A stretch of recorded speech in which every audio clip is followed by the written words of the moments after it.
Thank you. I'd like to call the meeting to order and acknowledge that we are in Treaty 1 territory, the home and traditional lands of the Anishinaabe, Innu, and Dakota peoples, and in the national homeland of the Red River Métis. Our drinking water comes from Shoal Lake 40 First Nation in Treaty 3 territory. My name is Ian Mann. I will be the chair today. Joining me via Zoom are Lynn Nesbitt and Bill Moretsky. The assessment department personnel today is Justin Mikulik and the administrative personnel, Nicole Carnegie. We will be hearing applications for revision of the assessment role in accordance with the Municipal Assessment Act. The matters for which revision is requested have been described in each application, and we will limit discussion to those matters. The statements that are made at this hearing are sworn testimony, and anyone speaking to the matters must be sworn in. Be advised that comparisons of assessments of properties are not considered evidence of market value by the Board of Revision. The Board of Revision is appointed annually by council and is independent of it and the city administration. It makes its decisions on the basis of the evidence provided at this hearing and issues a written order that will be mailed to all parties as soon as possible. Please note that the board's decisions with respect to an application may be appealed to the Manitoba Municipal Board if the matter pertains to assessed value or classification, or to the Court of Queen's Bench if the matter pertains to the application of exemptions from taxation.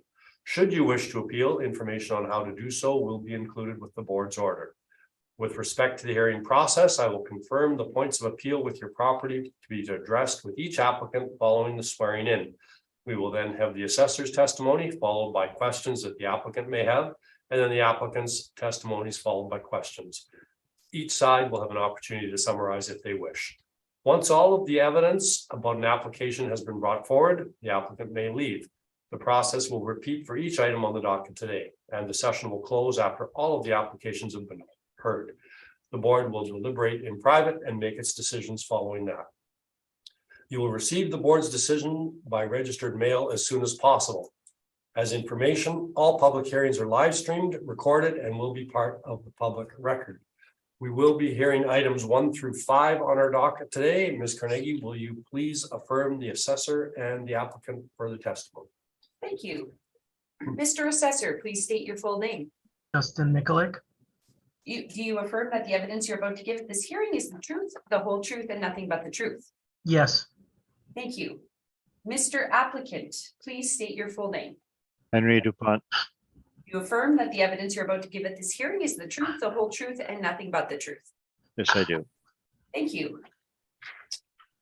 Okay, number 1 on the docket, the address is 50 Bison Drive. We'll deal with that first. Are there any preliminary matters that need to be dealt with in advance? No. No, not for me. Thank you. Then, Mr. Mikulik, can you please lead us through your presentation? Okay, so we have file number 22-3939, roll number 0309161160. We have a recommendation to reduce this one to 43,021,000 using the 5.25% cap rate.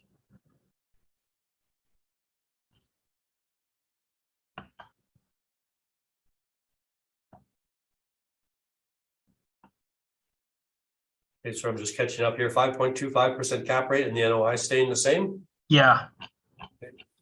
And Mr. DuPont? Don't accept. Okay, then we will proceed. Can you please continue with your presentation? Yeah, for sure.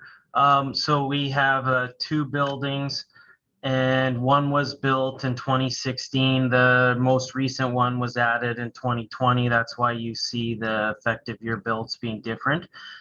So there's 239 total suites, 137 indoor parking and 58 outdoor parking. So you could see the location here on Bison Drive, the corner of Bison Drive and Pembina, really close to the university. The property was built, to accommodate student housing.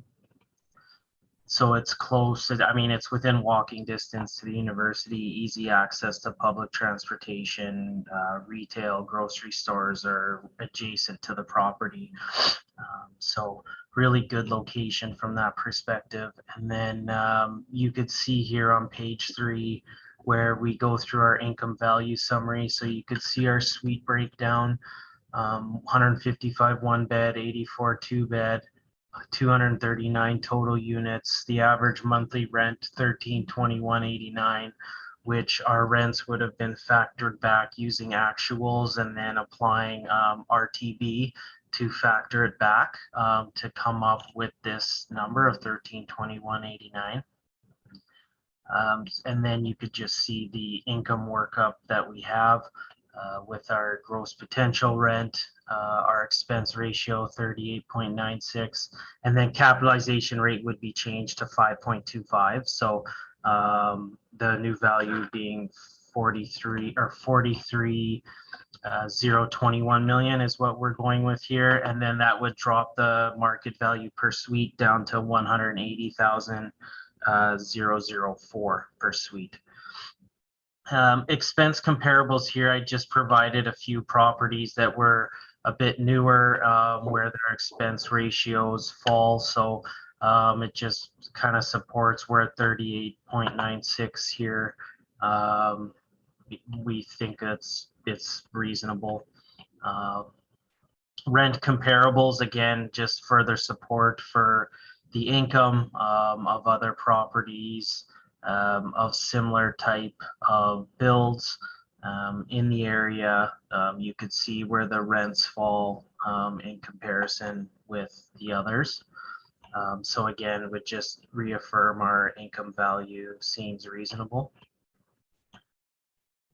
Capitalization rates. So if you look here, the city's range from cap rates would be, hold on, my screen went blurry for a second here. I just need to let it load up. But if we want to just scroll to page 6, I mean, page 6 would actually have a few cap rate sales.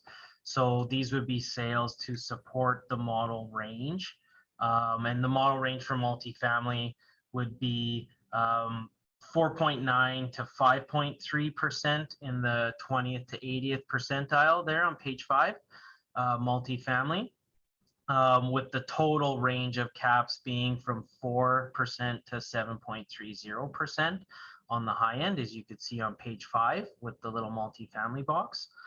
And then these sales, these cap rate sales would support the model just from like to validate the range that it's coming through. Now, today we're dealing with the new build. So for this type of property, 333 Ward would be our newest build that had sold for a 5% cap rate January 16, 20 or January 15, 2016.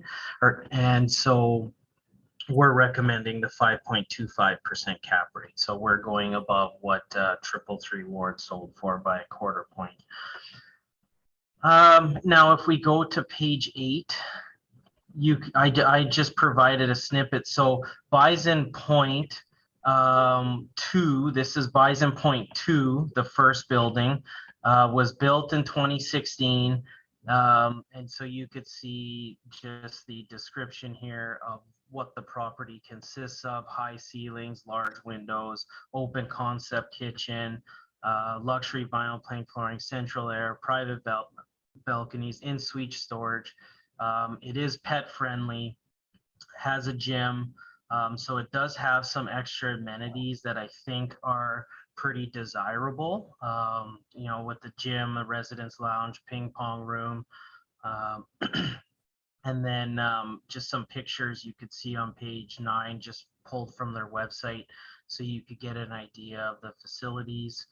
You could see the suites are in pretty good order.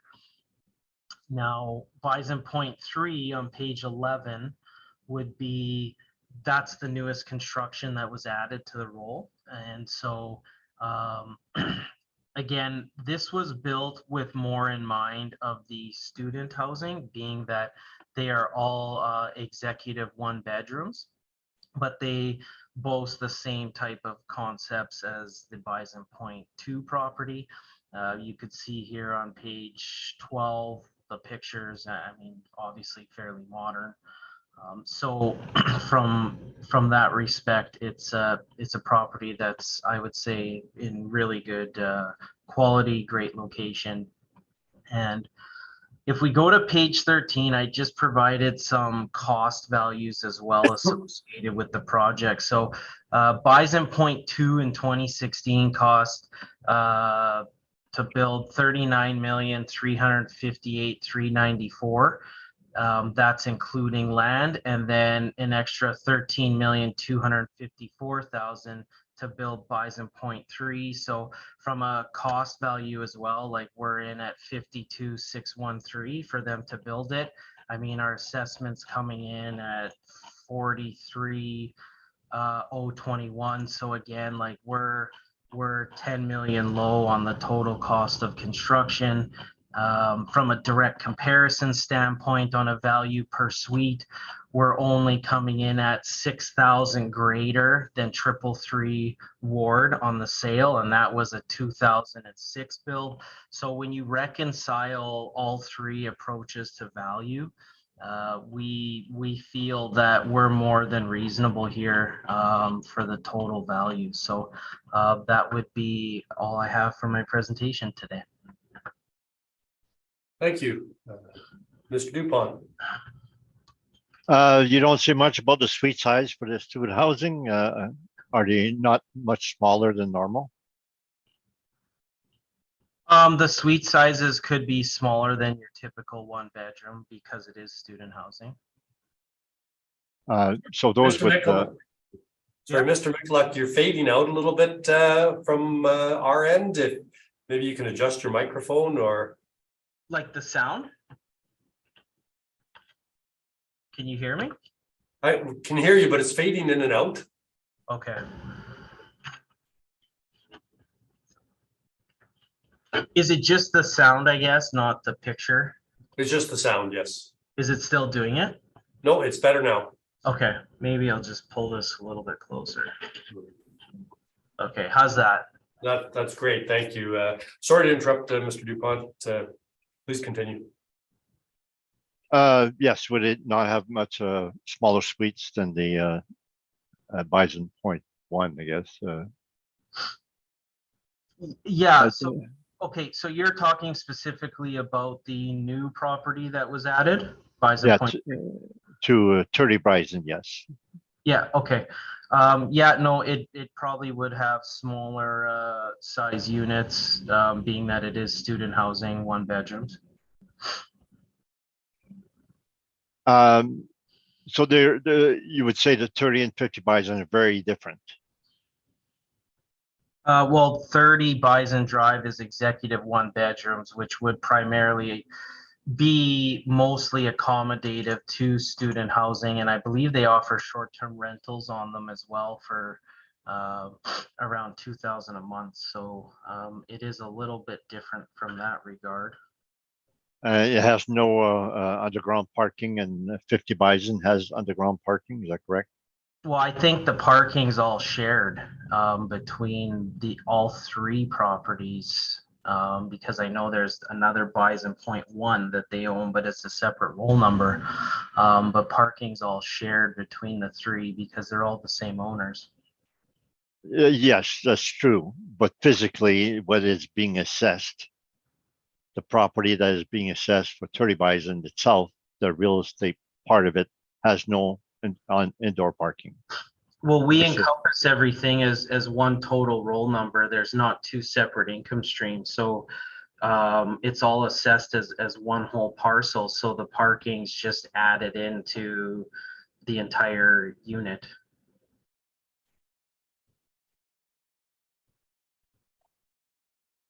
Like we're not valuing the property separately as one is 30 and one is 50. It's valued as whatever the roll number is, as one entire parcel. As if it were to sell on the market, it would sell as one value and a singular cap rate, income, etc.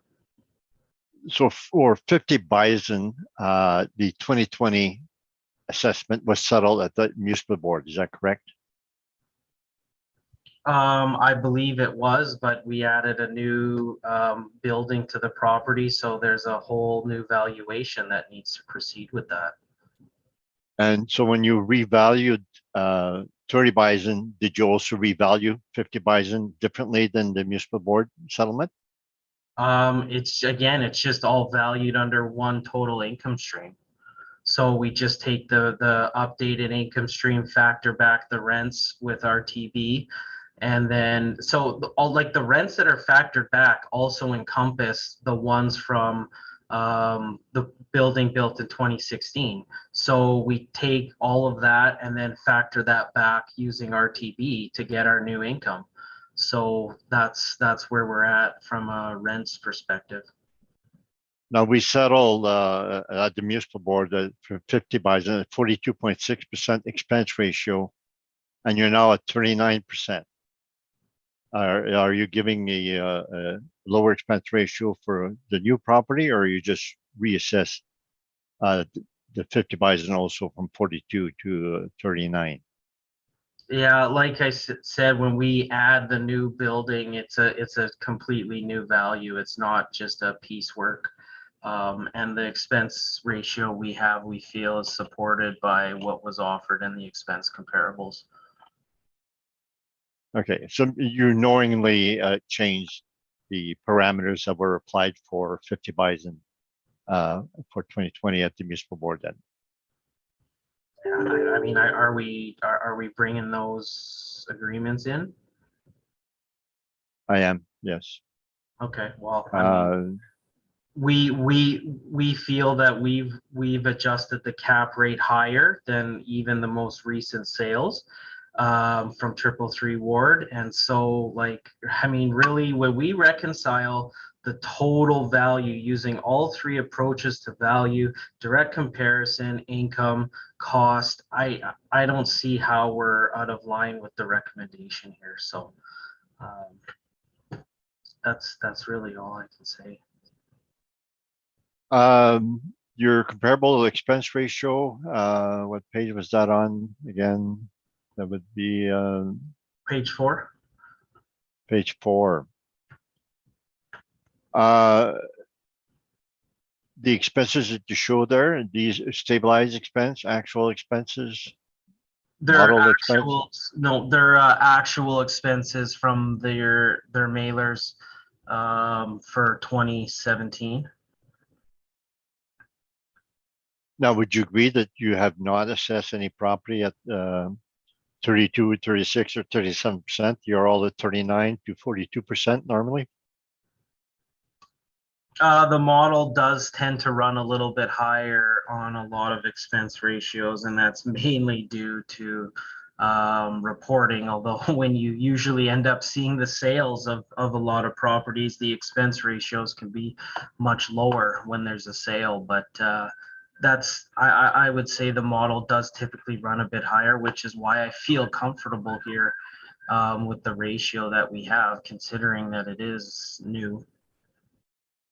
No, you have 3. You don't have any backup for those as to how they were calculated? The expense ratios? Yeah.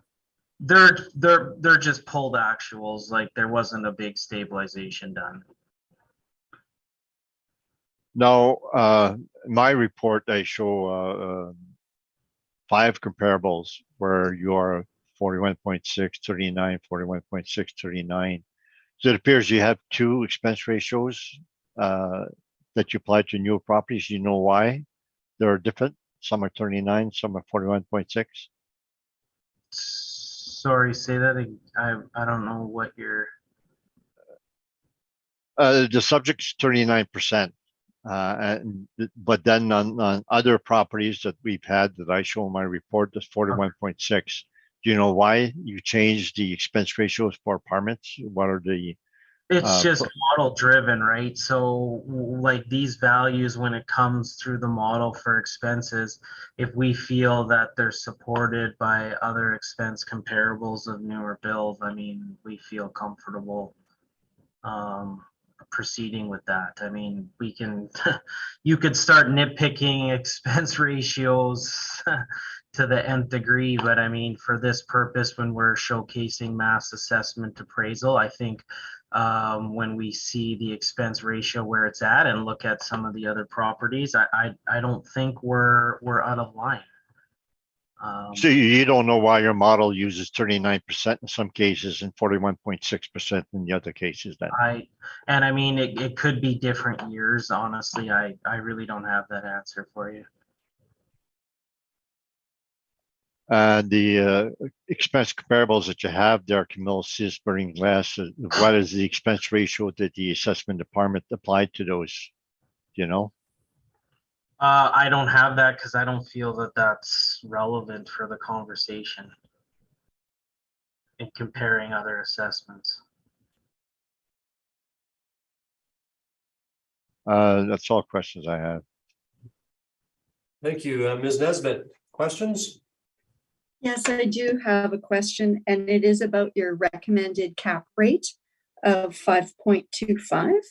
So as you pointed out, it is higher than some of the cap rates that you brought as examples. And it is high, given the cap rate range of 4.9 to 5.3. I mean, it's at the top end of that 80th percentile. Can you explain why you did that?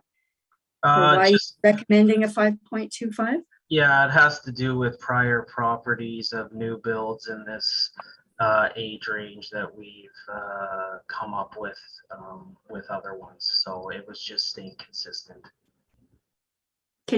Sorry, I'm not quite understanding that answer. Yeah, just staying consistent with the other properties that we've had that are new builds with the applicant, and using a 5.25% for this roll year 2021 and 2022. Okay, so you're just trying to make it consistent with other properties, given that the reference period. That's correct. This wouldn't. Right, we have to keep in our minds that it's a previous reference period. Yeah, so this doesn't carry forward, like this isn't for 2023. This is to stay consistent with these properties that were new builds that were done with the applicant prior to this one, obviously, of where we agreed upon with cap rates. So that's where that. Okay. I feel like it would be fair to veer outside of that. No, I appreciate that response. Thank you. And another question on your rents. Yes. You talked about factored back rents. Yes. And is that what your model used? So for the model, we use the factored back rents and then apply that into the model.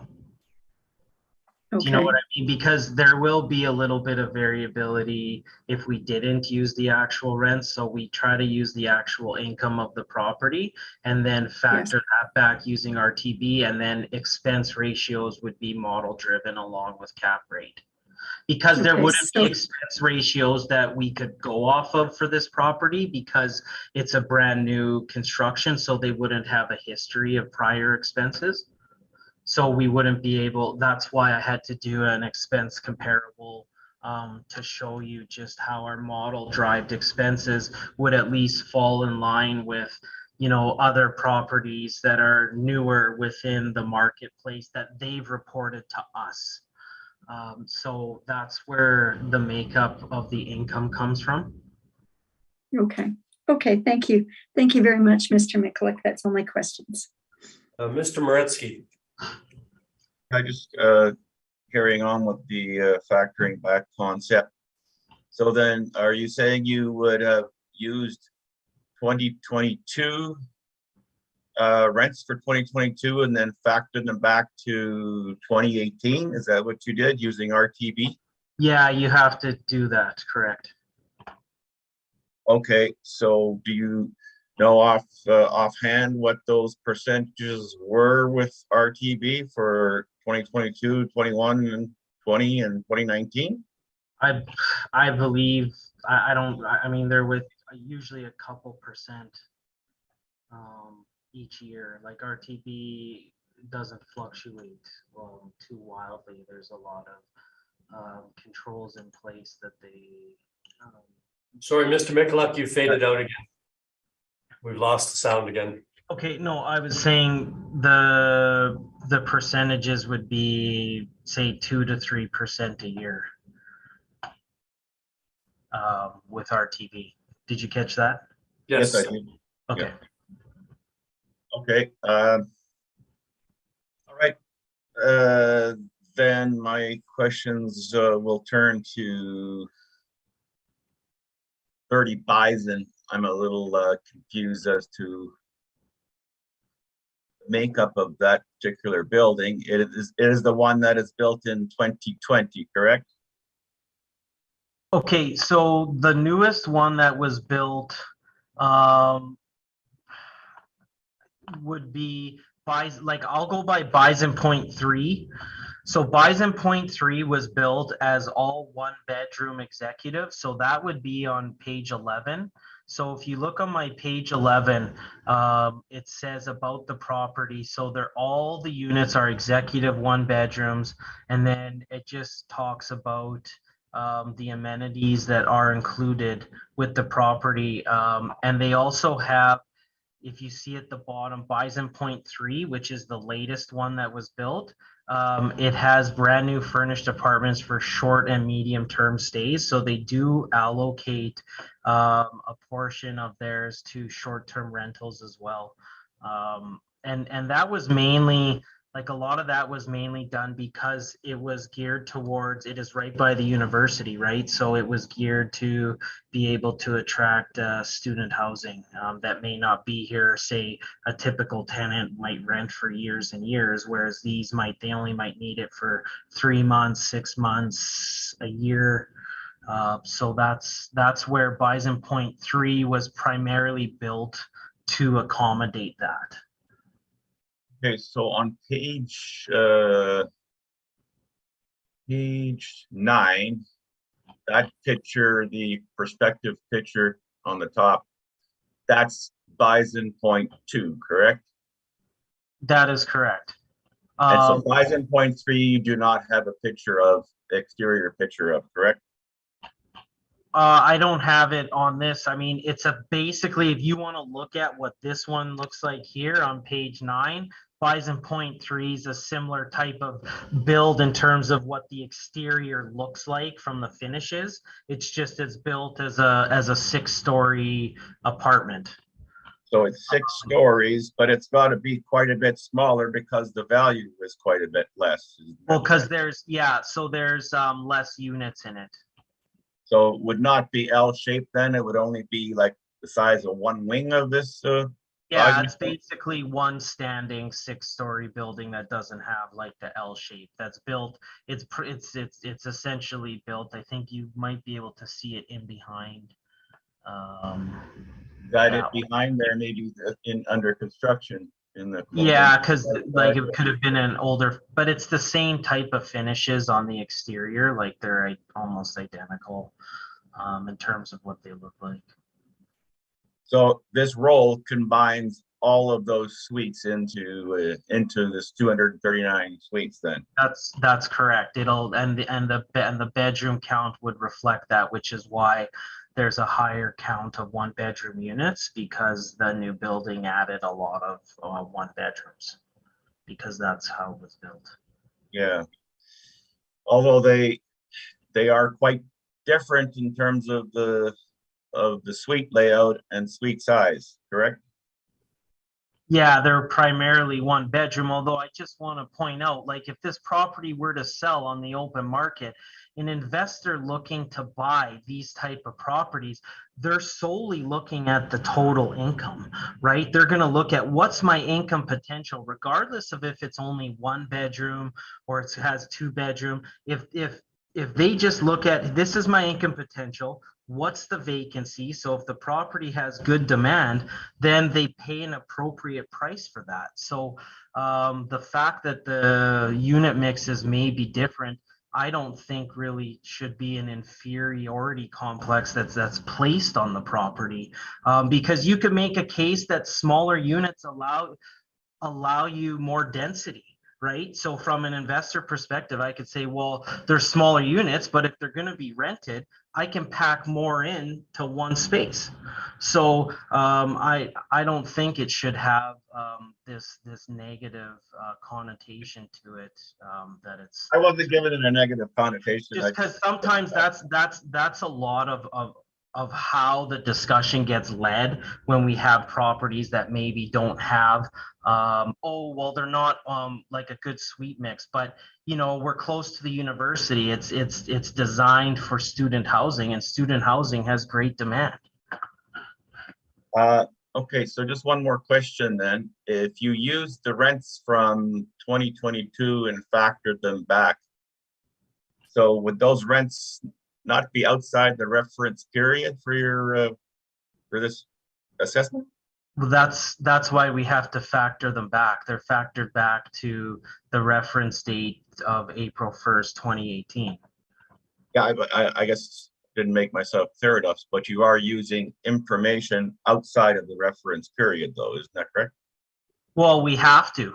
Like, there's no, the only other thing you could do then is look on my page 4 at rent comparables, and you could see that the rent falls below other rental comparables that reported 2017 rents in the area. So, I mean, you could make a case that our rents are even further supported than if you wanted to make the case of it being post-reference that we're using. I mean, we can look at rent comps, and I did provide some rent comps just to show that, you know, it's not as though we're out of line with what's being reported. Okay, no, I'm not making any case here. I'm just asking questions, that's all. Okay, that's all the questions I have. Thanks. I have a couple of questions with respect to Bison Point 3. That was constructed in 2020, so that was after the date of the settlement of the, or at least that wasn't included in the settlement that's been discussed with the Manitoba Municipal Board. Is that correct? That's correct. Okay, and how many suites were, you said it was a 6-story building. Do you know how many suites were added to the Bison Point property, or 50 Bison Drive? Yeah, it was 69, I believe. Okay. And some of those are the short-term rentals, I believe you said. That's right. And the short-term rentals, do they typically rent for more or for less than what you have here as the average monthly rent per unit? Well, they rent for significantly more. Okay. The monthly rent per unit that you have, as far as in your income workup, I don't see any additional amount for the underground parking, and there are 137 indoor stalls and 58 outdoor stalls. Is that factored into the amount of the rent, or is that just an uncaptured income stream? Yeah, so for the model, we would be encompassing the total income that would be inclusive of everything. So we don't list other income in our model. If you look on page 3 under vacancy, there's other income, we list 0. So it encompasses all the income when you look at gross potential rent.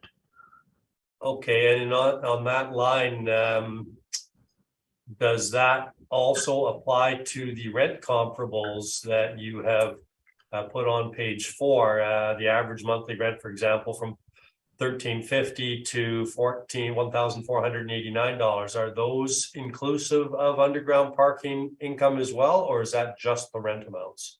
Those would be the rent amounts. Okay. Thank you. I have nothing further. Excuse me, Mr. Chair. Yes. May I ask the assessor one other question? Certainly. Sorry about that. Mr. Michalek, you presented the cost value to build, and I think you estimated the entire cost value to be 52,600,000 roughly. Where did those numbers come from? Yeah, if you see just above it here, they had sent to us the total costs. So total hard costs and total hard and soft costs. So you could see that the 39,223,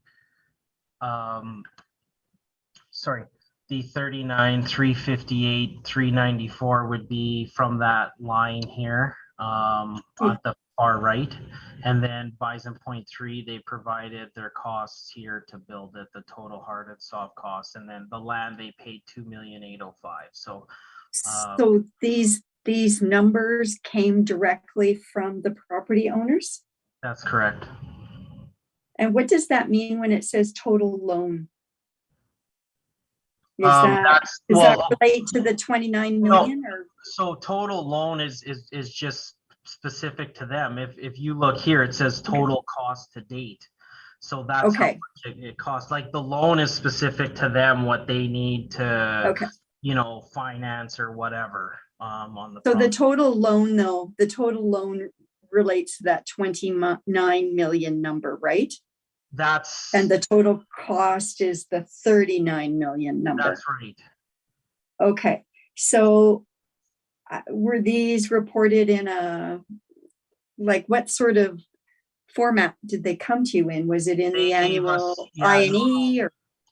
So when the building was initially built, we requested that from the owner, and there's more than this. I mean, I could have provided a massive report of every single line item that they spent on for this property. I didn't think I really had to include every line. I mean, the board wouldn't want to see every line item, but this is No, what for sure. they reported to us just on what Okay. the total cost is, because it gives us a good indicator too, right? Like there's three approaches to value when you're looking at real estate. And so you should really be doing a reconciliation of values and looking at, okay, the income approach gives us this, the direct comparison approach gives us this, the cost value gives us this. Like, is there any wild outliers? Like, are we way off on the value, right? And so when we look at the property as a whole, I mean, we can see it at 43 million, we're within 10% of what they paid to build it, lower. And then from a direct comparison standpoint, on a value per suite basis, we're totally in line with 333 Ward. I mean, being a sale, that's 174,757 a suite. We're at now 180,004 per suite. So, you know, when we're looking at all the approaches of value, I mean, we see that we're more than reasonable with the assessment. When we're looking at reconciliation. Okay. No, that's great. Thank you. I was just curious as to the source of this because I didn't see where it had come from. Yeah. So you're telling me it came from them, it was reported. Yeah, so you could see the boxes on page 13, right? Like you could see like the values. Yep. So those I just pulled a certain portion of their list that I thought would have been relevant to the conversation. Okay. Applying the whole document. No, thank you. Thank you so much for that. I appreciate it. No more questions, Mr. Chair. Thank you. Mr. Dupont, your presentation, please. Can I have some follow-up questions from what the board asked? Sure. Yes. So your page 13, the first line says hard cost, like the middle of the page, it's 30,297,000. Hard and soft cost is 39,006,000. So there's 9 million in soft cost there. That's correct. So would you agree that you should only be relying on the hard cost then? Well, I don't think from a market perspective though, is like, are they gonna let it go for less? But why is the soft cost so high at 9 million? I mean, I can't explain that. Now, would you agree that the assessment department, that the city has not assessed any new property based on its cost? It was always been an income approach. Is that correct? I think it's income approach, but I also think a prudent appraiser should be looking at all approaches of value to reconcile that they have a good number. Nevertheless, all apartments are done by income approach. So if you did this one by cost, you would be out of line with everything else you've assessed. Is that correct? The cost is just supporting our income value is what I'm trying to show. And your cap rate 5.25, you said something to be in line with others, etc. Would you agree that that's the settled cap rate that we had with the city for that age group? It was 5.25. So all properties at municipal board went to 5.25. Yeah, okay. Yep. You said density for bachelors or small suites is high. Now, if they're smaller, you would be less people in the suite than a property with 2 bedrooms. Would you not agree with that? It'd be less Yep. density. Be less Yeah. people. Yeah. So 30 bison would be lower density then. Well, I we're talking believe- about how many units you're putting in. I mean, I guess you could say there's going to be less people, or 30 by Oh. like what's okay.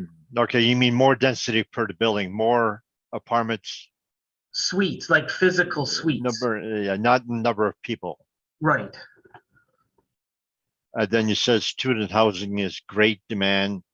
Would you agree that student housing also would cause great turnover? The summer months, they disappear. There's high vacancy every summer. As a line. I don't know what vacancies like in the summer specifically because I haven't looked at it and I can't comment on it. But I do know that these suites get spoken for during the school year. So I mean,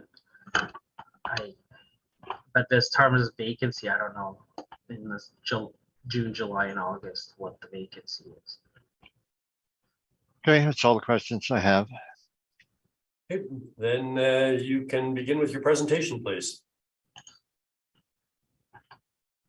Okay, so we'll go to the first page. Shows 2 buildings, 2016, 2020. Then we have the photo, first page, 50 Bison Point, built 2016. So we have a history of income and expense on this property. And 30 Bison Point, to the next photo, built 2021. And then the next photo shows the two. The front one is 50 Bison and the 30 Bisons in the rear. Then we can skip a few pages. The descriptions, page 8. We show total gross floor area. So the subject property has a total of 76 outdoor parking spots, 141 underground parking. That's all at 50 Bison. When they added, I have done both. When they added 30 Bison at the rear, they decreased the parking from 109 stalls to 76. So they lost, my math's correct, 33 stalls to put that building in there. So they built it without parking. They actually took away parking from the previous property to put that in there.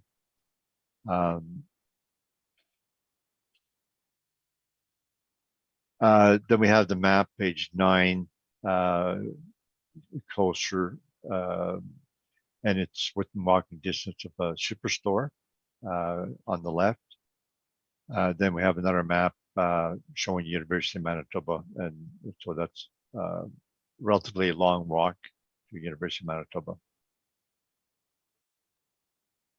Then we should go to the appendix.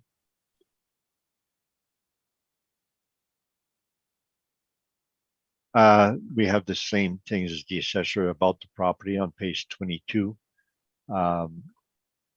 The first property at 50 Bison, it's relatively normal for newer properties like this, has a lot of features, amenities, etc. And then they have some photos after that page, a few pages after. And we have photos of the kitchen, page 25. 20, then the floor plans are page 27. These are relatively normal floor plans. So the bedrooms are 12 by 9.8. So the bedroom is not that wide, so it's a bit narrow, but good sized living room, and they have a place for kitchenette there. So that's relatively good plans. We can skip that now to go to page 29, the Bison Point 3. And then page 31 shows oh, I should remove the rents there, sorry. They're 511 square feet. So they're very small. And page 32, the floor plan. And I looked at the plan, and the more I look at it, the less I like it. Now, I have the remarks at the bottom in red. Says a small kitchen, a living room, and bedroom. All three rooms are small. There's no closet in the bedroom. If you look at the plan, just a bedroom, and there's absolutely no closet there whatsoever. There's no storage room. And I see wasted space in the foyer and hallway. When you have only 511 square feet, you would think you would do it so there's no foyer or hallway. The bathroom door is far from the bedroom door.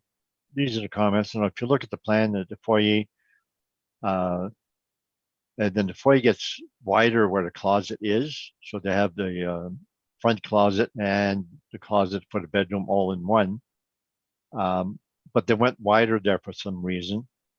To me, I would have made the closet larger up to the width of the foyer. That because you have so little storage room, they should have done that. Now, if you look at the living room, there's no furniture besides the bedroom because that's a sliding door. You see there the bedroom to the top is the sliding door, so that you can't put furniture there from the living room. Now the tenant would go for the bedroom. They would open the sliding door to the living room and go all the way back to the foyer to the closet and all the way back further to the bathroom, which is at front of the suite. So it's a terrible plan. You didn't only have the closet or the bathroom close to the bedroom. So it's wasted space. Living room is very small to start with. I believe 8 feet 5 by 10, and they have a wall where they can't put furniture because it's a sliding door. Then we have the photos. So it shows the first photo of the kitchen, then the bedroom, then it shows the bit of the dining area. Shows for two chairs, and the page 35 is where I have the notes again in red.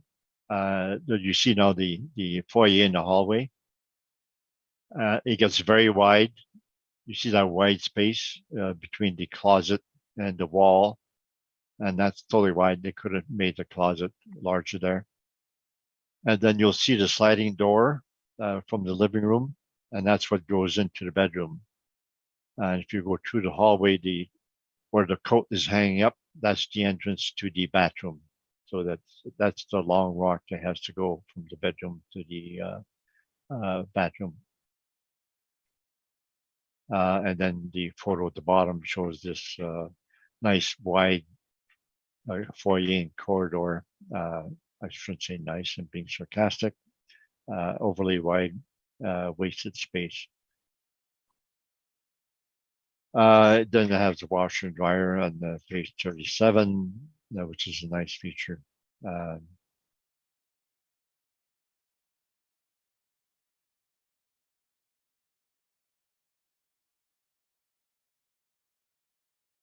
Then after that, page 45, they have the revenue and expenses of the existing structure it has. We have the page 49, the settlement that we had the board revision, which is a public document because it was settled. The income approach is not a public document, but that's how it was settled at. And then we have the notices, the reassessment notices, etc. So we can leave the appendix.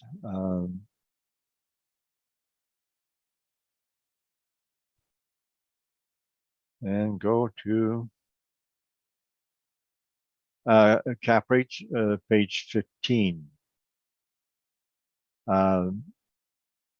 So it says in March 2021, Altus and the city agreed on cap rates for 2022 as per the following table. So we agreed to 5.25. So for all properties built up to 1999.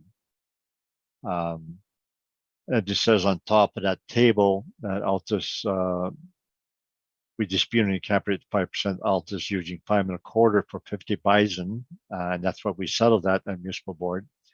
But we're using 5.5 for 30 Bison, which it's an inferior properties. And the comments we show so building amenities, the both types of washer and dryer inside, modern finishes. Parking is it's inferior now at 89%. After they put 30 Bison, they lost some parking. So newer apartment blocks are usually closer to 1.5%, or 1.5, 150%. The suite size is good at 50 Bison, but small at 30 Bison, 511 square feet per suite. So that's a negative factor. They've always followed the suite. So the quality of income stream will be lower. Risk of vacancy will be higher. Turnover will be higher. So the 30 Bison merits a higher cap rate than 50 Bison.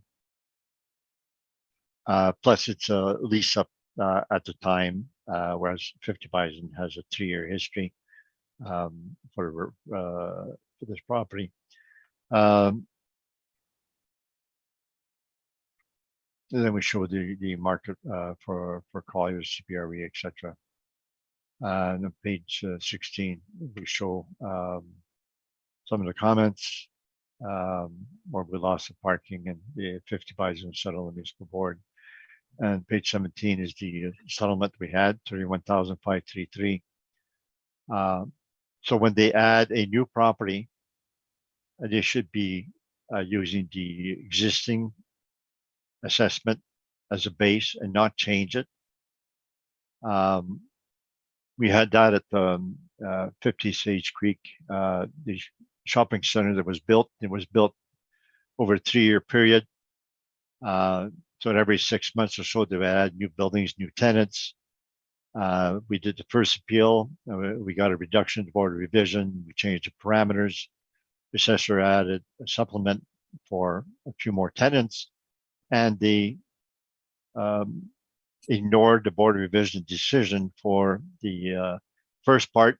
And then we end up at a board of revision, and the board said, we will use the same parameters we decided for the first part, and we'll use that as a base and reassess the new part.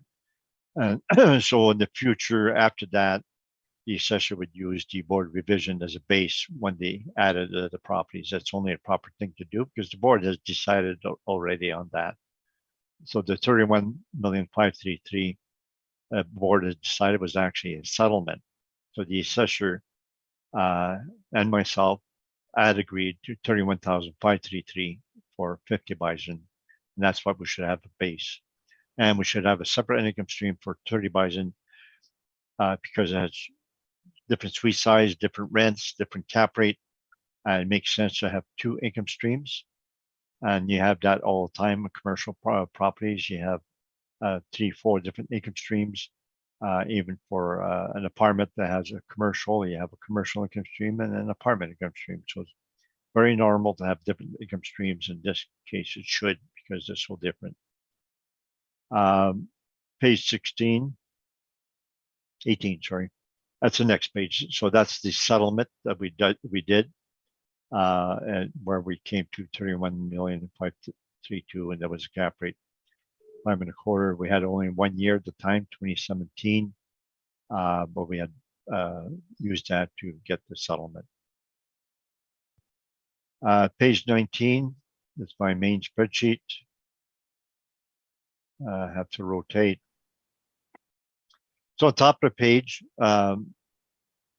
we show the last 4 columns or so. We show 50 Bison. We show the suite mix has 86 1-bedroom and 84 2-bedrooms. So it's a really nice suite mix, about 50-50. 170 suites, and 30 Bison shows there 69 suites. Then we show the above grade area for 50 Bison, 181,000, which is 1066 per suite, and 30 Bison, 714 per suite, so it's about 30% smaller.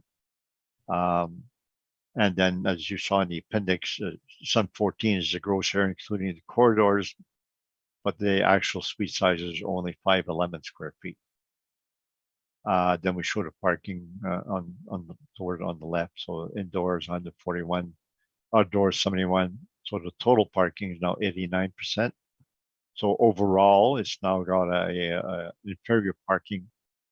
That's mainly due to 30 Bison, where they would use a lot less parking because they're students. But if they are sharing, in fact, and the landlord stated that the tenants at 50 Bison would use the indoor parking they have there and the outdoor parking.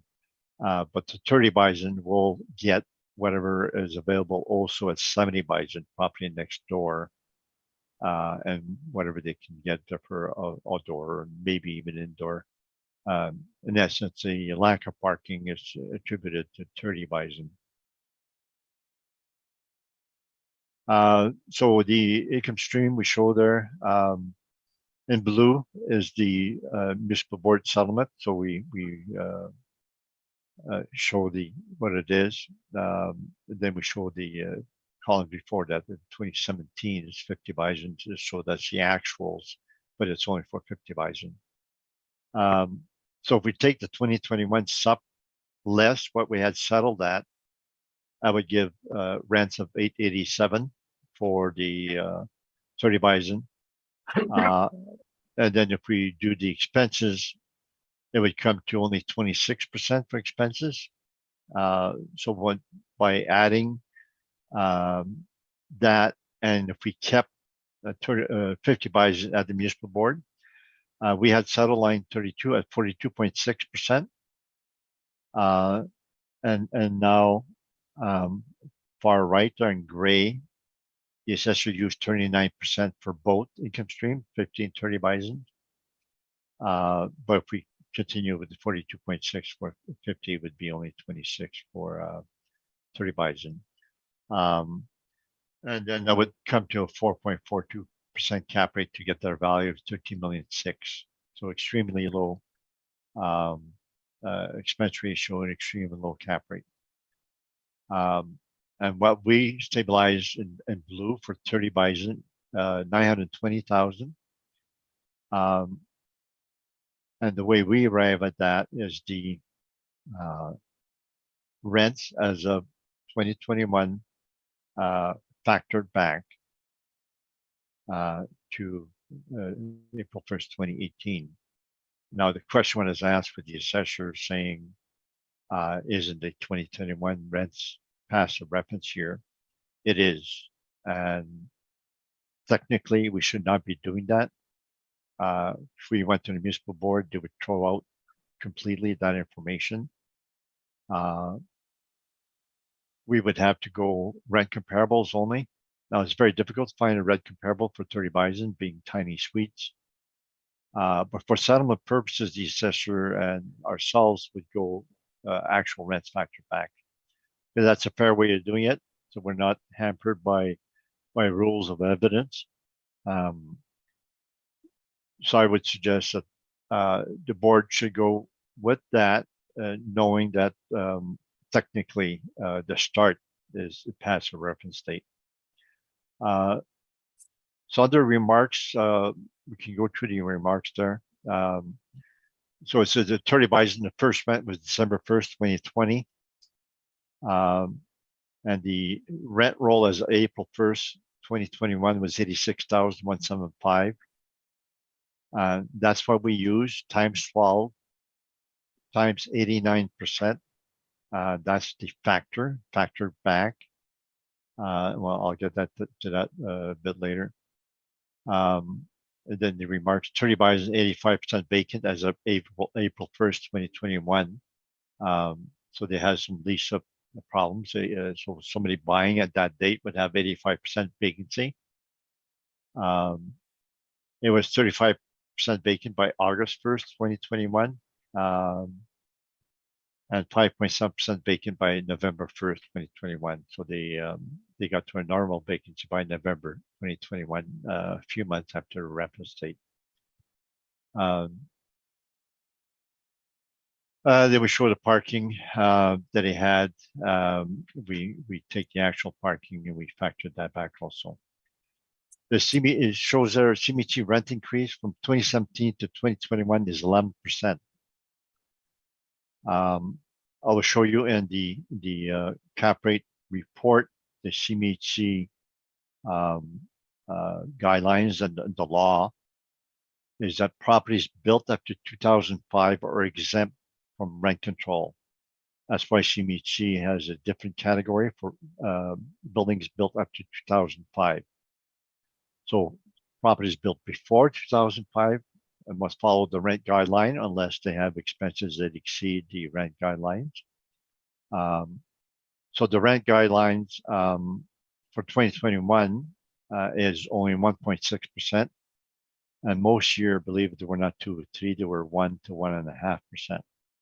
So the assessors factored back would be much lower percent than 11% that we have. CMHC vacancy is shown there for 2005 plus. So they're newer properties. So the CMHC vacancy for 2020 was 4.2, for 2017 2.6. That would be their normal for 1 and 2 bedrooms. The average rents are shown there for 2017, 1 and 2 bedroom average, and 2020. And then if we take the increase, 2017, it's 11% for 1 bedroom, 12% for 2 bedroom.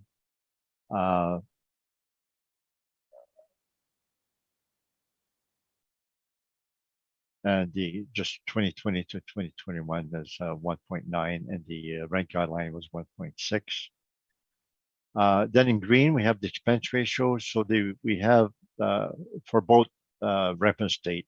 So the 23, it does not apply to this one, but that's the same table I'm going to use for when we do the 2023. So we did 5 other apartments. And 50 Bison is shown there as 39%. So the assessor had assessed it at 39, but we settled at 42.6.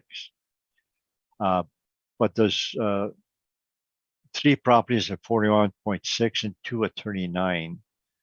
For some reason, they have some properties at 39, some at 41.6. I'm not sure why. But it averages 40.6. And 2023, the expense ratios average 41.8. And then the actual expense ratio in purple is shown at 42.6.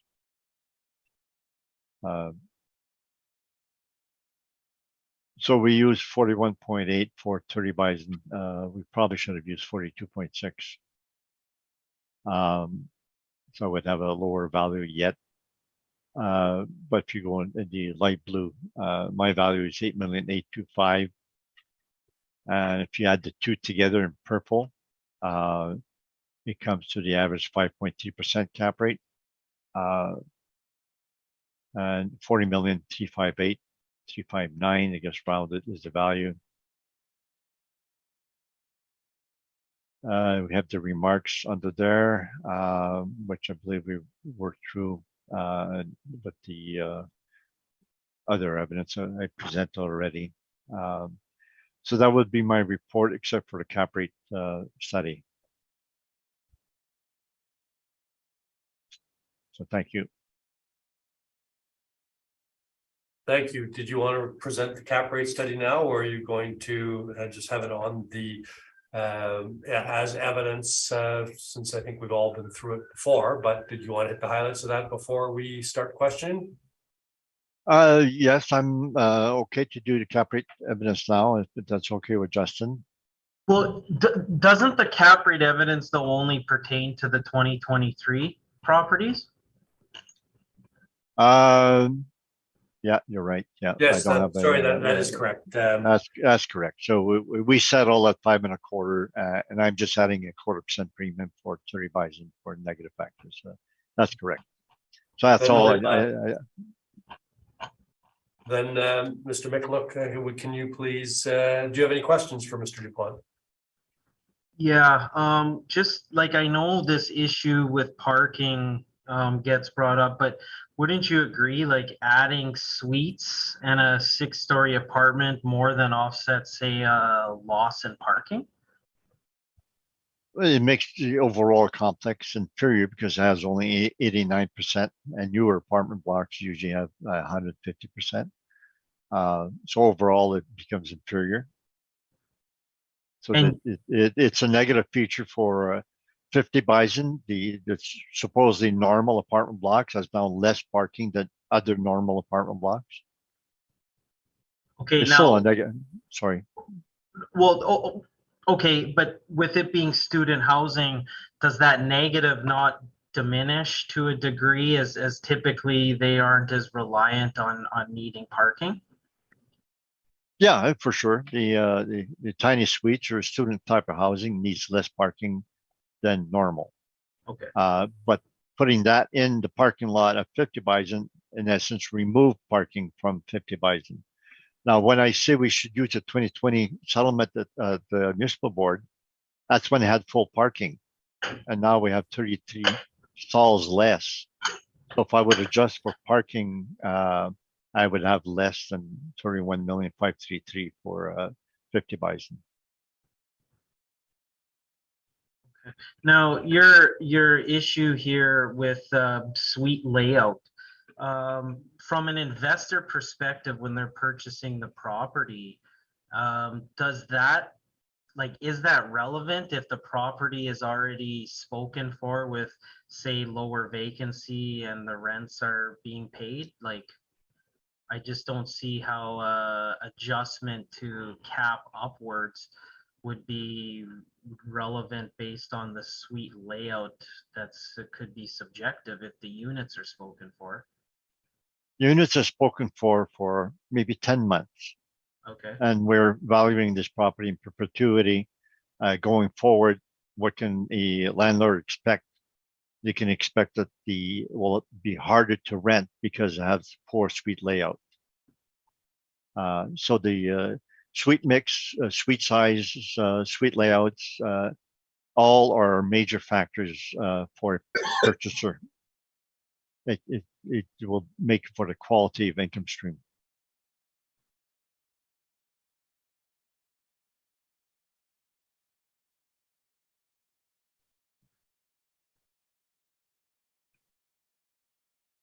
And then just regarding like the discussion of lease up, could, like, with it being COVID and university not in session in 2021, do you think that would have played a fact in maybe the lease up wasn't as fast as they initially wanted?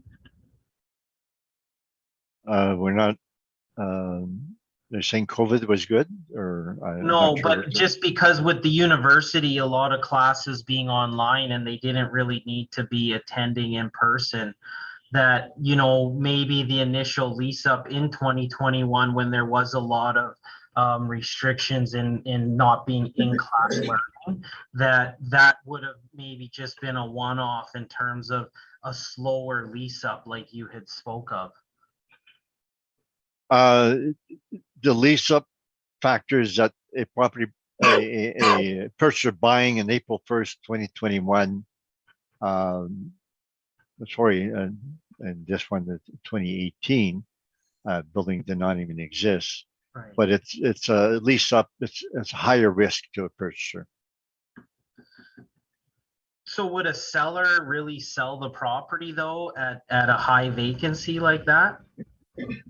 A seller would avoid just selling at that period in time because you would get a lower price for it. Okay. It's higher risk, but the valuation date does not change for us. So it would be sold at a period of higher risk. And that's why that's one of the factors that would affect the cap rate. Okay. Like, and I guess just carrying on the discussion about sweet mix, I'm struggling to see why that's relevant to cap rate when it's just going to be captured in the income anyways. Like, why would you also need to put a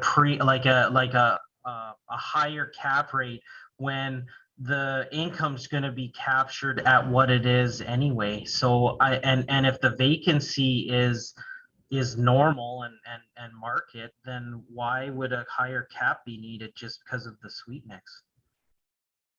Oh, it's the same thing as you have older properties or cap rates go up as they're older. And you can say, well, they're capturing the older age by having lower rent. And therefore, we don't need to have a higher cap rate. So using your particular logic, you would have the same cap rate for any age category. No, it does present extra risk when you have the poor sweet mix. It's better quality income stream when you have a sweet mix, 50% one bedroom, 50% two bedroom.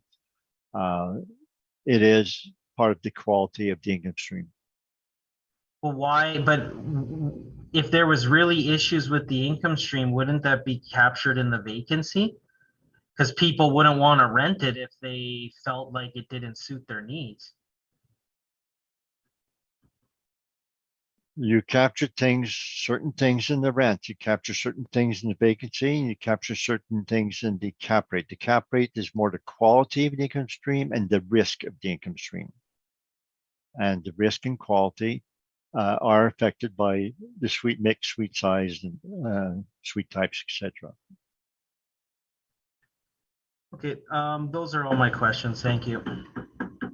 Thank you. Mr. Moretsky, any questions? Yes, so on your page 19, you are using the column where it says subject stabilized 30 plus 50B.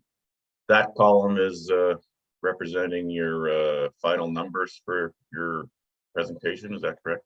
Yeah, it's I'm adding the two light blue ones together. So I stabilized 50 bison separate from 30 bison, the two blue, and then the purple is the adding the two together. So line 33, you have a net operating income of 2,148,771, and a line 34, a cap rate of 5.3%. According to my calculations, that comes out to 40,393,792. Am I right, or are you right?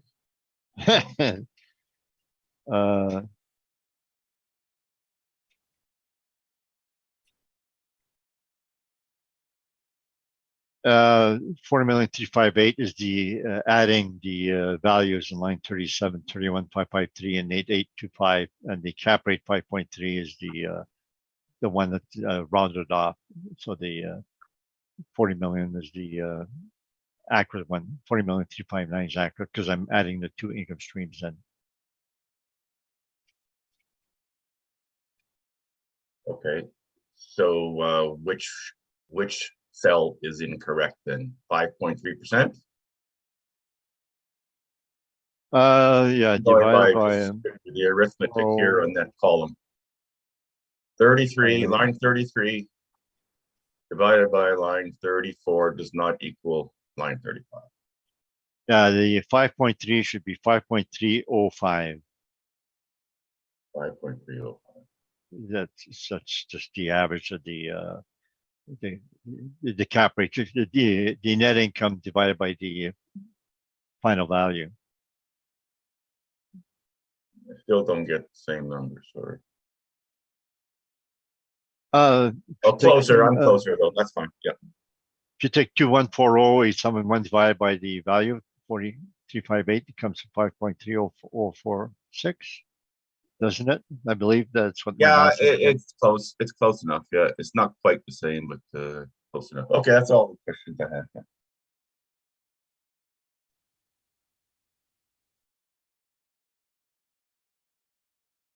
I have some questions, Mr. Dupont, with respect to some of your income stream at page 18 and 19. The parking stalls that you have in your report show 217 parking stalls, that being 141 underground and 76 exterior parking stalls. Is that accurate? 6, so 216, is that, yeah, 212, yeah, 212, yeah, 212 parking stalls So 212 parking stalls. overall. Yeah. Overall, okay, and this is and they're shared between Bison Point 2 and Bison Point 3, as we've heard. Is that correct too? That's correct, yes. Okay, and those would be reflected then in the income statement, right? That's correct. Okay, and they charge for underground parking. Yes, you do. Okay, and you know what they charge per month per stall?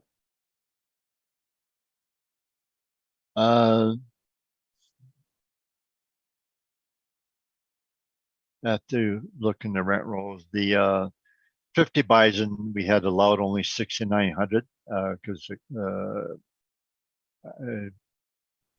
I believe the suites may include parking in a lot of them. Questionnaires, page 43. Parking indoors is 140 and outdoor 109. That's the 2017 questionnaire on page 43. Right, my question though was, what do they charge for parking? Per month? Oh, that's what I said, 140 per month per Oh, indoor. 140 per month per stall. Okay. Per stall, because and 109 per exterior stalls, yeah. Oh, I see. Okay, sorry, I misunderstood you. Okay, well, that's great. 140 per month per stall. Just doing some quick math here, 140 times, and how many indoor stalls are there? 141. But if you go to page 44, the actual parking income received above the rent is 6,900. Yeah, or $3 a stall. Because the parking is captured in the 2,915,000 total revenue. So the gross potential rents includes parking, and that 6,900 is probably the extra parking. Okay, that was my question. Your calculation of the gross rents is similar to that of the city assessment department, in that the rents are captured overall in the amounts of the rent. Is that fair to say? Yeah, the way they're charging on their financial statements, they show a small amount of parking only, so which would be the just the excess stalls. Okay. Thank you. That was my only question with respect to that. Is there any need for a summary on this property? Excuse Yeah, me, Linda. Mr. Chair, may I ask Yes. a question? Absolutely. Yeah, thank you. Mr. Dupont, do you know, are these suites rented month to month, or do they have a lease? 50 Bison have the lease like normal. 30 Bison, they give the option to the students. They pay higher rents. They go month to month. The owner explained to us that the competition in the area allows students to go month to month instead. So they charge higher rents if they want month to month. Okay, so if 50 Bison is 100% leased and 30 Bison then would have a mix. It'd be a mix, and I would suggest if you're a student, a lot of students, they just disappear at the end of May or June, and may or may not come back. So there would probably be more on a month-to-month than lease. Do you know what the proportion is, or? Don't know. No. Okay. Well, for 30 Bison did not exist in 2018, so we can't go the rent rolls for them. But for 2023, we would have rent rolls. It may show in there, but in conversations with the owner, I think the rent rolls don't show whether it's month to month or not. But he was telling me that it's the market is that they allow students to go month to month if they pay higher rents. Okay. Okay, thank you. That's all my questions, Mr. Chair. Thank you. Sorry, I skipped over you there. No, that's quite all right. Gentlemen, any need for a summary on this property? Just to say, I know there's this issue of valuing each separately, although, we have a lot of apartment complexes in this city that have multiple buildings on them that are encompassed under one roll number. And I would say that if this property were to sell on the open market to an investor, they'd be looking at it the same way and looking at the income stream and then their expenses and then making their decision on market cap rates for comparison purposes there. So we don't feel that there needs to be this split income stream received. And that would be all for summation. Okay, thank you. Mr. DuPont, any need for summary? Well, yes, they should have separate income streams because they are very different for the first reason. And the second reason, there was a settlement of 50 Bison already at municipal board for 2020, and that should carry forward. So that it should be for sure. And in this case, they added 13,600,000 for 30 Bison, and you'll see 2023 with the addition for 30 Bison was a lot lower than 13,600,000. So they redid the parameters when they did the added 30 Bison. They should not have done that. They should have kept the 2020 COA value for the existing income stream at 50 Bison. Thank you. Thank you. That matter is concluded, and we can move on to item 2 on the doc. Is everyone good to go, or does anyone need a 5-minute break? Can I just go step out quick? Be back in 5. Okay, let's take a 5-minute break then, Ms. Carney. Thank you. I'd like to call this meeting back to order, please, and we'll move to item 2 on the docket. Now, as a preliminary matter, I see that this is the same reference date, it's a different file number, and it is a different roll year for the property that was just dealt with. The information as filed by the assessor and by the applicant are identical here. So Mr. Mikulik and Mr. DuPont, we certainly heard all of your arguments beforehand in the last property. I'm assuming that they carry forward to this property? On our end, yes. Mr. DuPont?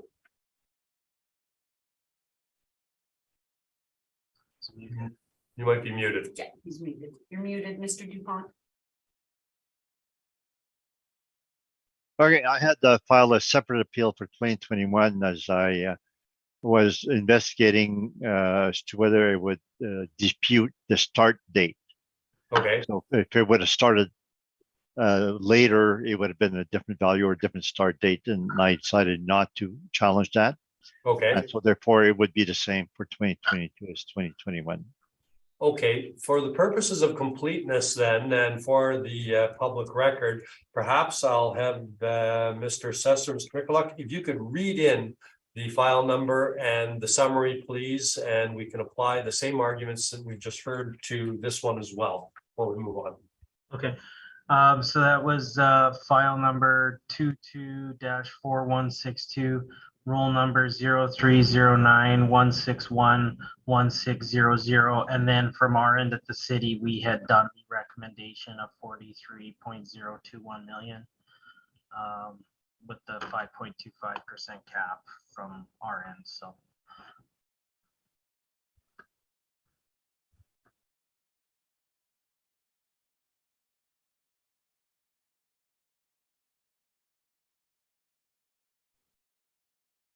And Mr. Dupont, I'm assuming that as similar to the last or exactly the same as the last property, you're not accepting that reduction. That's correct. I'm not. Okay, then we will apply the article, the same arguments as I said. Mr. Michalak, if you could just complete a summary of the presentation, please. Like a summary as in just going over my document?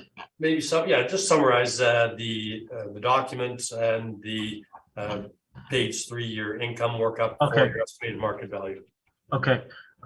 So yeah, just on page 3, similar, the same income value summary where we had the rents drawn from and then factored back with, and then expense ratio the same as prior roll year, and the cap rate obviously we changed to 5.25.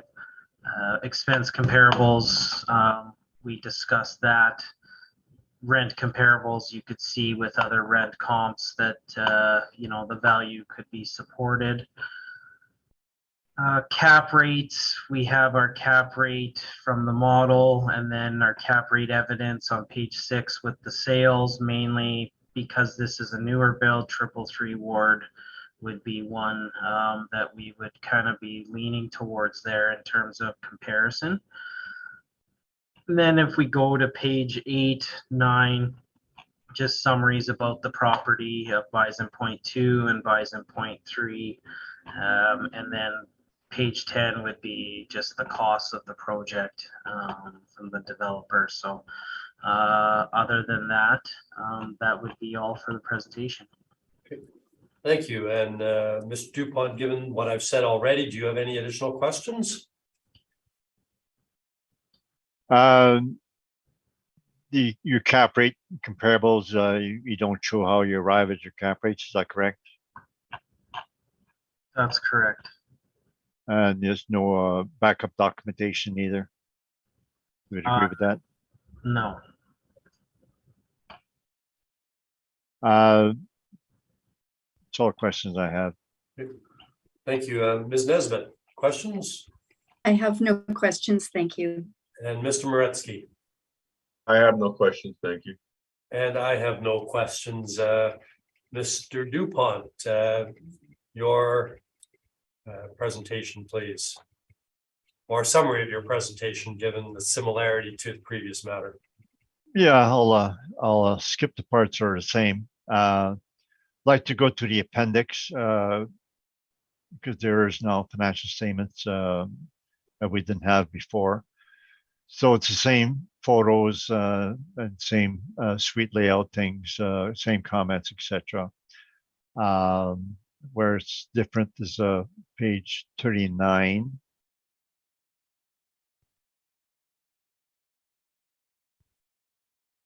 So page 39 says on top, original 2023 value for 50 Bison before adding 30 Bison. You will notice there in the middle of the page, the expense ratio was 41.4%. So, and then when they added 30 Bison, their expense ratio went down. So for some reason, when they had 170 suites, it was 41.4. It now has gone down. They had 4.75% cap rate for the original assessment of 50 Bison. And then page 40, that's the combined. Now they have 239 suites. 50 Bison.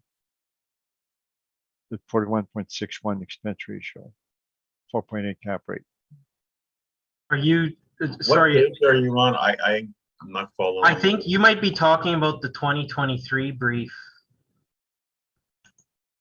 Oh, we're still at 2022 now? Yes, this is the 2022 brief. Sorry. Oh, 2022 matter. Oh, no, so 2022 is exactly the same 2021. Yeah, that's Okay. the same value, etc. Sorry. Okay, thank you. I was beginning to wonder as well. So Okay, to next. clarify those questions you had asked, was that for 2022 as well there, Henry? Yeah, no. I just want to make it clear, that's all. Yeah, it's. Okay, I thought that we're on 2023. okay. Okay. So that concludes your presentation then, Mr. Dupont, for Yes, this yeah, matter. yes, You'll get a chance on the next one, I promise. Mr. Mikulik, any questions? No, I'm okay, thank you. Okay, Ms. Nesbet, I have no questions. Thank you. Mr. Moretsky, But no questions, thank you. and I have no questions.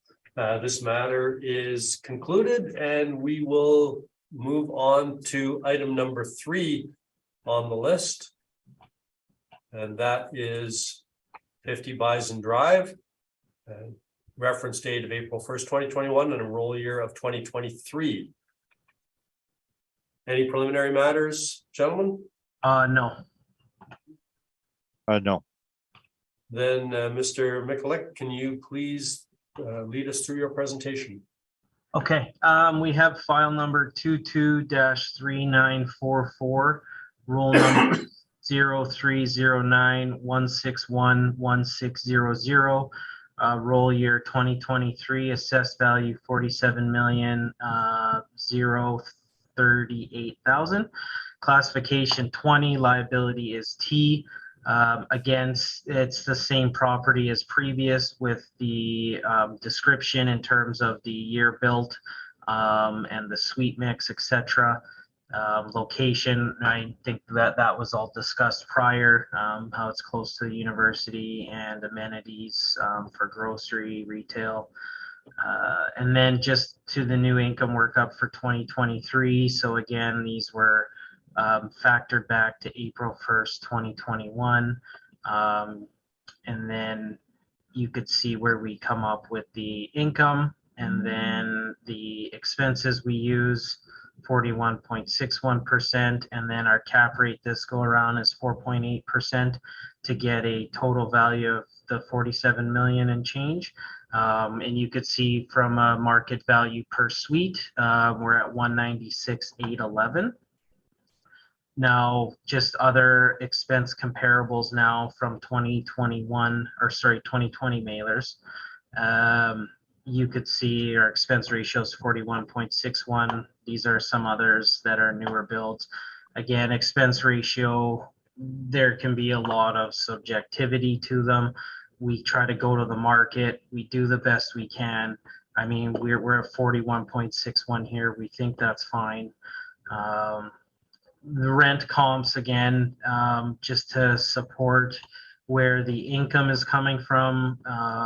You could see the other properties in the area with similar rents. And you could see some of them are pretty big as well, like 800 Dovercourt, 344 Bridge Lake. You could see where we're coming in with the rents here for this complex, and then comparison there. Now, I know we have more 1-bedrooms here, and I think that is more than reflected that we are lower at 1407.38, and I still think that would apply a good reflection of the market. And if we scroll here to page 5 with our cap rates, so now multifamily, we're between 4.8 to 5.6% in the 20th to 80th percentile with our model. So I know this one would be on the lower end, but it is brand new, close to the university in a really great area. Now, our cap rate evidence with 2390 McPhillips, which would be our main talking point here today, because that was a newer build that we had that sold. So you could see that it sold in 2015, or it sold in 2020, and it was built in 2015, 90 suites, cap rate of 4.79%, and a value per suite, it sold for $215,556. Again, we're at 196,811. So and 2390 McPhillips would have, say, more 2 bedrooms and possibly 3 bedrooms as well.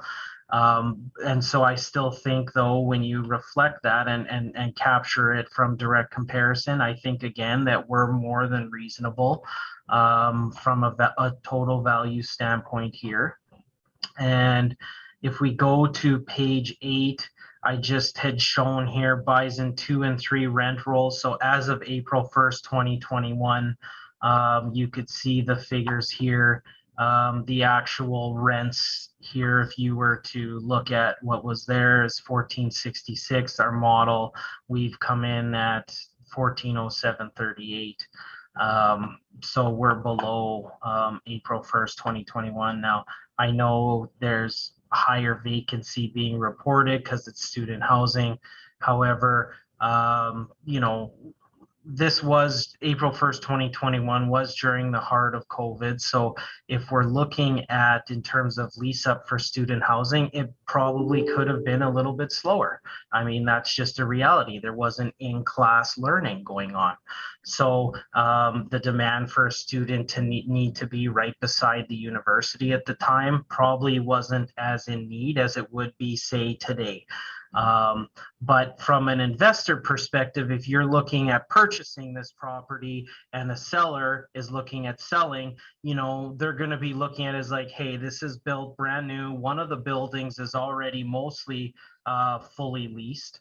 And, you know, I got brand new student housing that offers short-term rentals at a higher rate than actual leased value. So you could easily make the case that, you know, you wouldn't really be applying extra cap rate premiums, etc., just because it was vacant at the time. And so we still, like, we don't feel that those additions to adding extra vacancy just for lease up are warranted from that regard. And we feel comfortable overall with the total value on page 3 on how it's broken down, and feel like we're supported from that standpoint. So that would be all for my presentation. Thank you, Mr. Dupont. I'm not sure about your COVID argument. You're saying the University of Manitoba would allow them to attend university without being there physically during COVID and not after COVID. Is that correct? Well, there was, yeah, they were doing online learning. So if somebody lived in Steinbach, they would not need to go there physically. They would not need to rent the suite. So would that not mean there'd be less market for student housing? So in the future, if everything is online, that apartment would get empty because there's no need for having students there physically. Would you not agree that it's digital? I mean, I could say that, although we know that's not the case, though, right? No, but your argument, COVID, digital learning actually means they don't need to rent physically. So that's a very big negative factor for the owner. At that point in time. I mean, I think the game's changed, though, but you could make a subjective argument either way, I guess. Your page 6 cap rate. You added 1745 Henderson. Do you have any proof of that sale? I did not provide that, and I don't think it's relevant for our discussion today. So it's a low cap rate. Now, you would agree that's a share sale? That is a share sale similar to what 333 Ward was. Do you know whether they included another property or not? I'm looking at it, it did not. Are you sure it did not? There was a lot in the back of it that was included. We did the stabilization of the numbers of that property and it checked out exactly for what it sold for on the income statement. So again, these cap rate evidence are to support our model. And for our discussion today, we're focusing on 2390 McPhillips because it's a new build. So Okay, so that's the only one that's relevant to this property today. well, I would say so. I mean, the other properties aren't, they're older and I mean, some have been renovated, but I don't think they're relevant to the conversation today. Okay, that's all questions I have. Thank you. Ms. Nesbitt, questions? I have no questions. Thank you. Mr. Moretsky? Yes, so to reach your model rents, would you have used the same criteria as you used for the previous roles? That's correct. However, your NOI is virtually the same for 2020,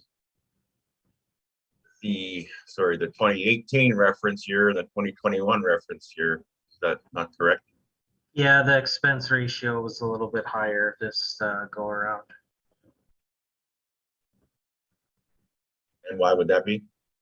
It's purely model driven. So I don't see a need to go and change it. We would compare expenses with the market and we feel that it's reasonable. So we kind of just carry forward with what the value is. Okay, no further questions. Thank you.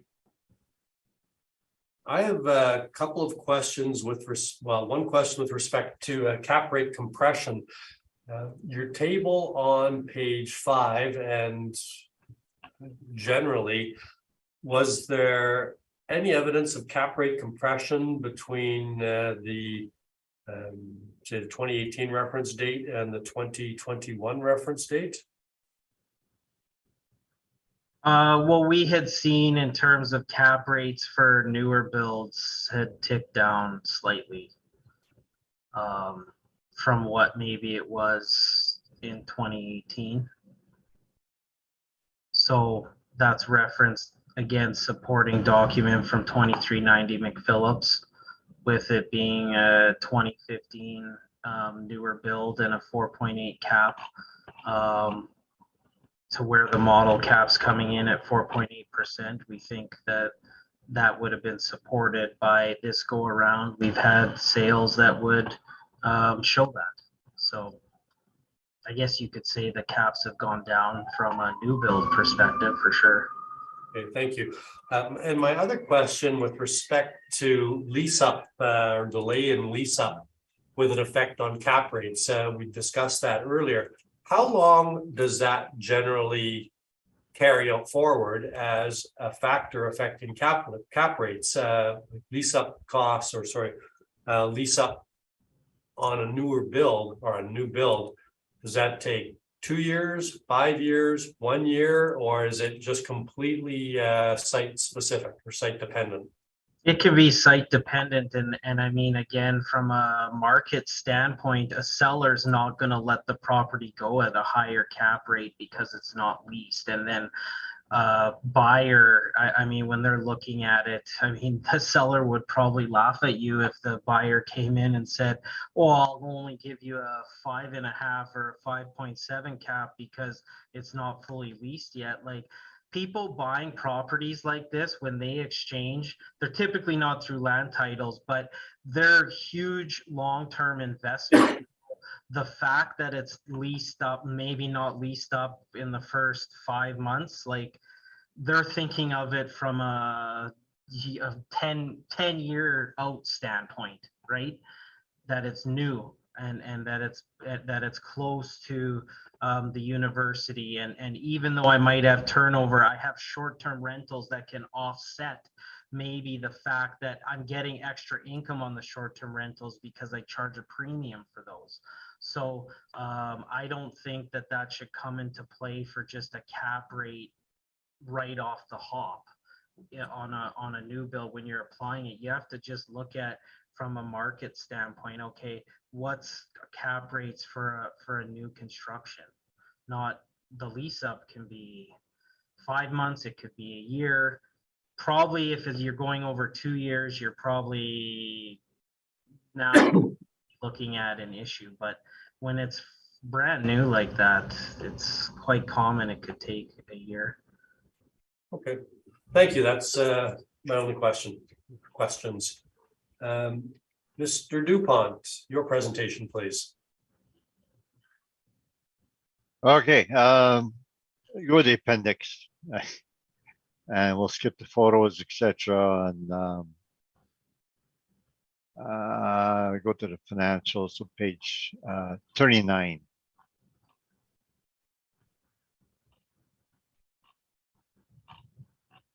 So that was the original assessment. And we filed an appeal on that at the Board of Revision, and then the appeal was nullified by the fact that it had a supplement. So we did not go to the board on this because it was nullified. But nevertheless, this page 38, this is how they assessed the original 50 Bison, 170 suites is shown there. Expense ratio 41.4, cap rate 4.75. It shows the rents, etc. And I'll show that in my spreadsheet. And then page 40, and when they added 30 Bison, these are new figures that I had, and the expense ratio went up to 41.61. And the cap rate 4.8, it changed slightly. Next, their final value 47,038.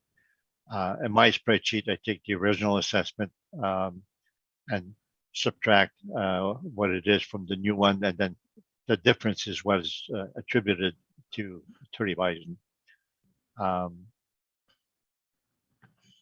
The page 44, it's a map, and it shows the where the the proposed multifamily building went to Bison 2, and it shows the Bison one there, and it was put in where the parking lot was, and it shows on the left 70 Bison, the other project owned by the same owner, Bison 1. Then we have the rent roll as of, I believe it's April 1st, 2021 for, yeah, so what's in the reference here. And so page 45. So they're virtually all vacant. And when there was a tenant, I changed it to tenant in red. So I didn't want to show their names. Then we go to the end of that rent roll. It's same as reported by the assessor. It's page 50, 86,175. That's the rent roll. That's the market rent for 30 Bison.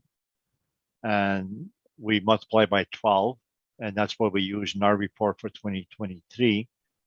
And for the 2021, we had taken that same figure and factored it back, so that we relied on this 86,175. And then we have the questionnaires for 2018, 2019, 2020, and those questionnaires naturally apply to 50 Bison only, because 30 Bison did not apply. So we have an income stream for 50 Bison, so we don't need to use expense ratios and rents pull out of the air. We have actual rents and actual revenue and expense.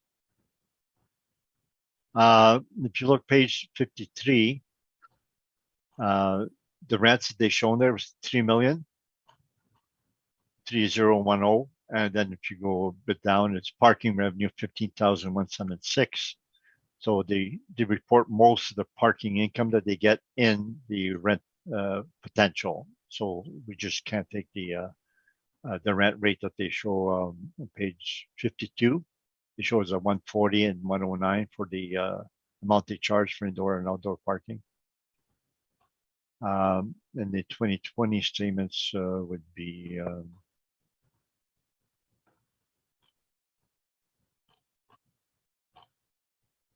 that's page 64, I believe. Yeah, it starts. So the description page shows there 141 for indoor parking and 76. Oh, that's the number of parking stalls. Sorry. And then outdoor they charge 75, and indoor they charge 150. So that's page 64. So I had reported wrongly before. I was quoting the number of stalls, not the rate per stall. I was quoting that improperly. So page 65, they shows the revenue and expense there. That's where we get the data, and the parking revenues, but some 8 line there is 14,675. That's how they report it. And we show some in the reds, how we categorize some of these items in our spreadsheet. So if we can go back to our report. I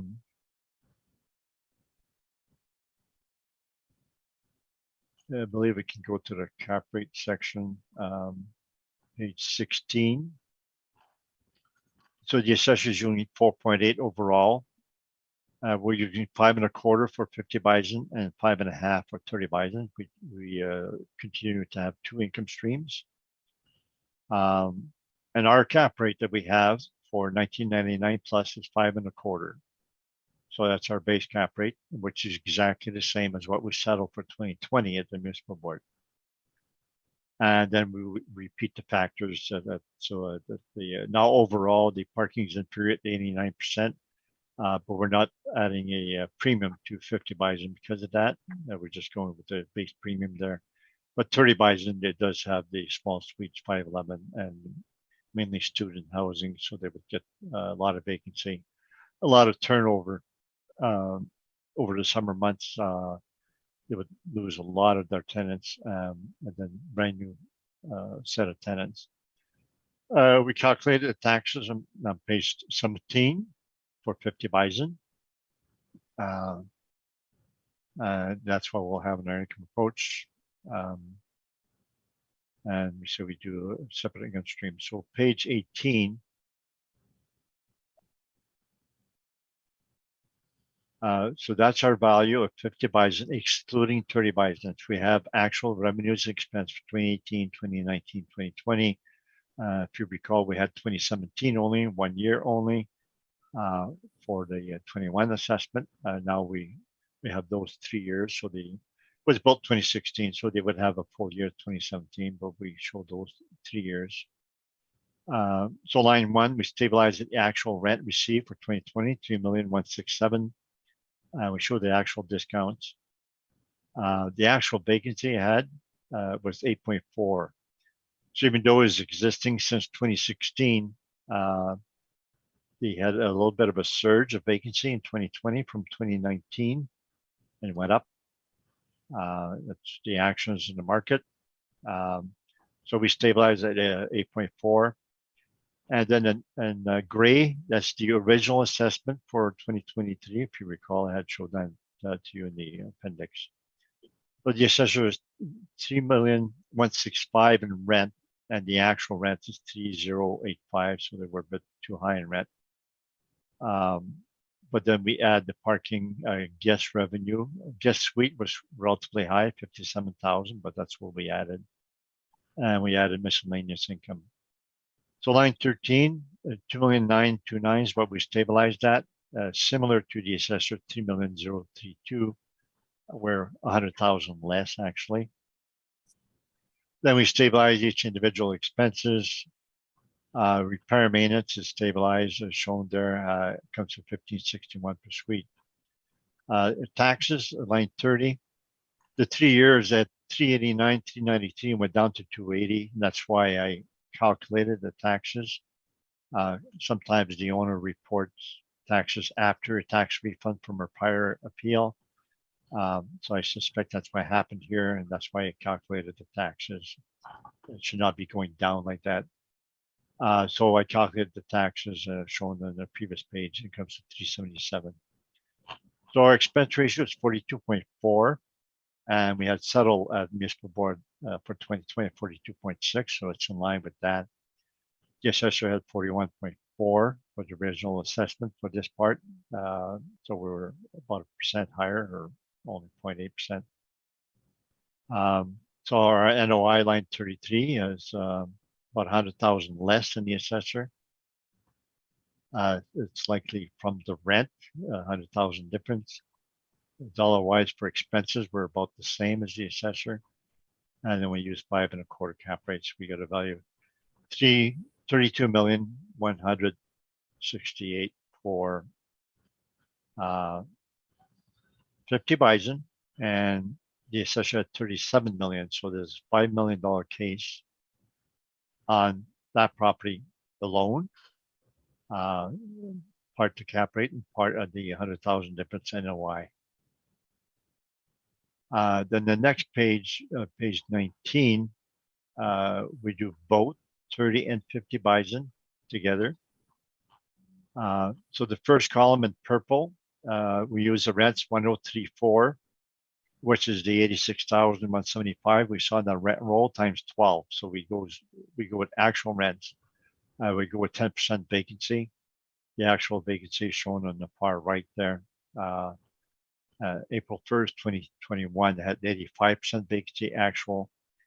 And they got the 5.7% by November 1st, 2021. So that's when we would consider that as the leased up. So an owner would likely not want to sell on April 1st, 2021 because it has 85% vacancy. And they would likely be more likely to sell at November 1st, but our valuation is not at the ideal time. It's would be sold in the marketplace when it's 85% vacant. And that's the valuation date, which we can't do anything about. And then for the back to 30 bison, the first purple line, we apply 41.8% expense ratio, which is the boxes in green on the right hand side, the expense ratio for 5 properties, and averages at 41.8. And 50 bison is 42.4, so we could have gone with the same thing, but there are in fact different. I went 41.8. So then we apply 5.5% cap rate. We get a value of 9,916,000. And if you go far right in yellow, the assessor added 9,006,000 for 30 bison over the previous assessment. So we would be actually a bit higher than what the assessor added in their sub. But then when they redid that, they blended everything together again. So then in the middle of the page in red, 50 bison is shown there. That's what we had shown from the previous page. And that's where you had come to a value of 32,168,000 from the previous page. That's based on the 3 years actual and stabilized actually the normal way. So in purple is when we add the two. We do 2 separate income stream. We add the 2 together. If you look line 3 in purple, our market rents is 4,119,000. The assessor 4,036,000. We're actually higher than the assessor overall. Now we have higher vacancy. We have 8.4% for 50 bison, 10 for 30 bison, so we're 8.8, assessor 4.2. Line 13, after we add for the other income, we're at 3,866,829, and that's within $1 of the assessor. It's kind of strange, but that's what it adds up to. Maybe the assessor went with the actual, I guess they couldn't gone with actuals, but there was no actuals with 30 bison. Anyways, we have similar overall. And then the dark gray, when we add the 2 income streams together, that the sub comes to 4.8, shows there 47. On our purple added 2 together The net income adds up to 2,234,000. The values add up to 42,084. We're not stabilizing at 5.31 cap rate, but that's the factor that comes from dividing the net income by the total value. So we have the two income streams, and we have instead of 5.3, we have 5.31 now. So then the third last column, we have the 23 assessment on 30 Bison is shown there. So they had 37 million. That's what was shown in the previous page. And then the last gray column, that's their SUP.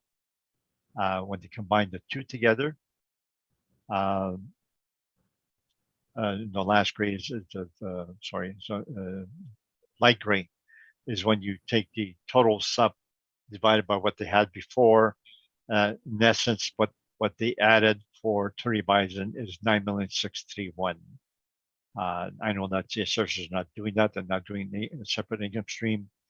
But I'm saying that when we stabilize our 30 Bison, we get 9,000,009, and what they added for 30 Bison is 9,000,006. So most of our argument, I'm saying, is in the 50 Bison. That's where our big difference comes in.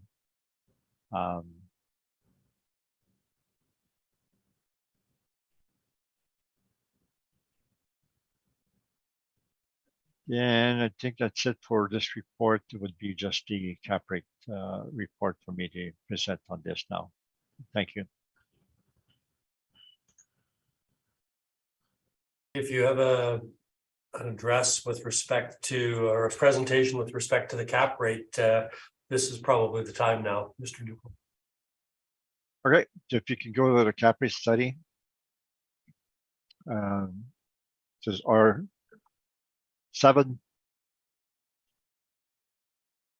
Go to page 36. If you just type in page 36 there on the top of the page, for we had the legislation for the rent control.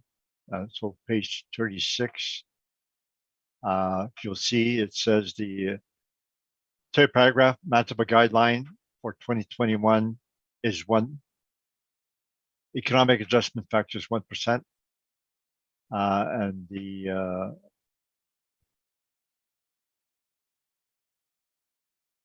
the first line is the increased guideline is 1.6%. And that's what they allowed.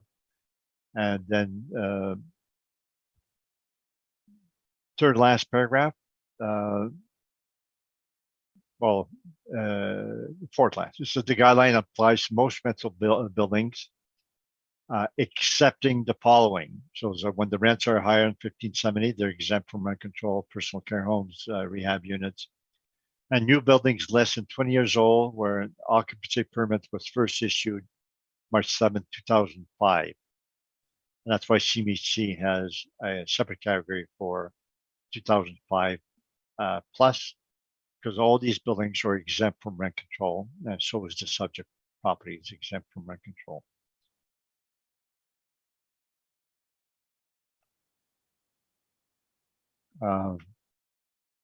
Page 40 is the CMHC reports, and that's where we got the vacancy rates. And the cap rate on 2390 McPhillips starts on page 44. That's one that's most important today. Actually, before doing that,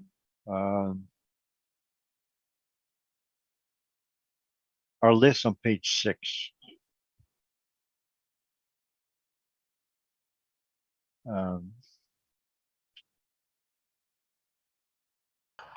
So we have 10 cap rate comparables, and that's the list here of all 10.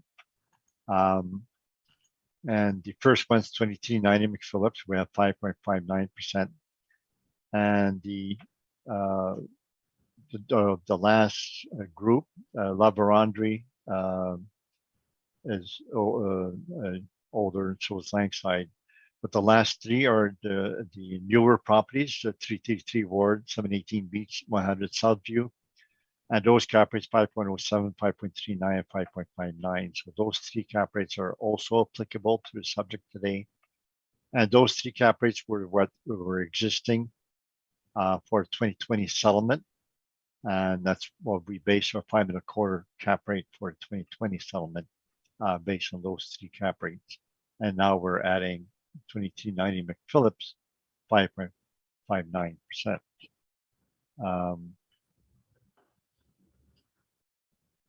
So page 44 is 2290 McPhillips.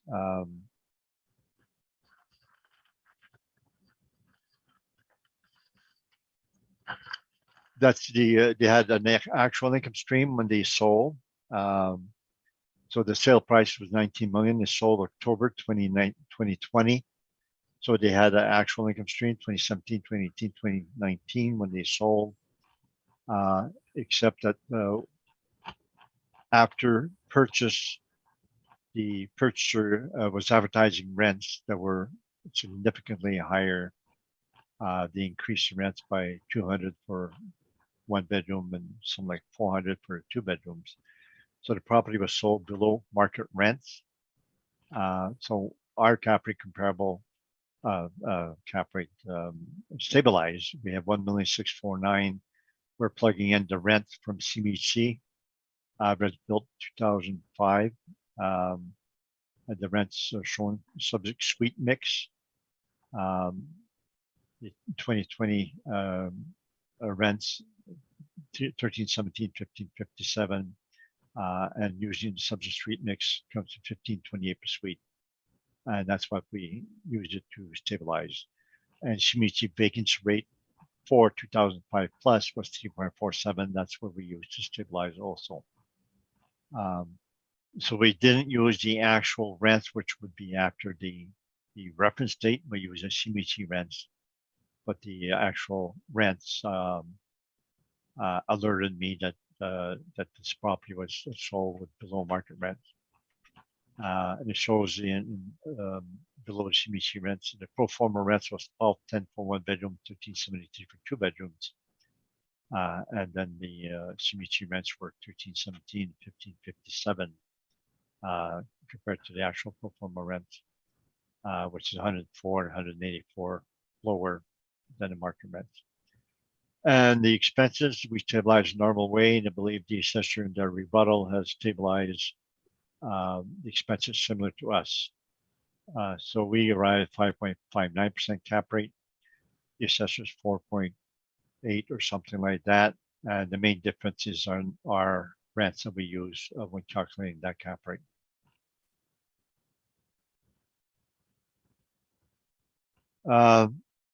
And the cap rates for 333 Ward, the page 104, etc. And I don't want to go through that.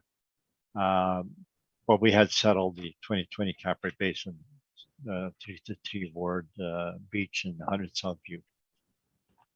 The important thing is the last two pages. We've done the reconciliation. So page 161, this is from the assessor's rebuttal they had given. They've shown what date it was in the previous pages. Their calculations of our cap rate are in green. And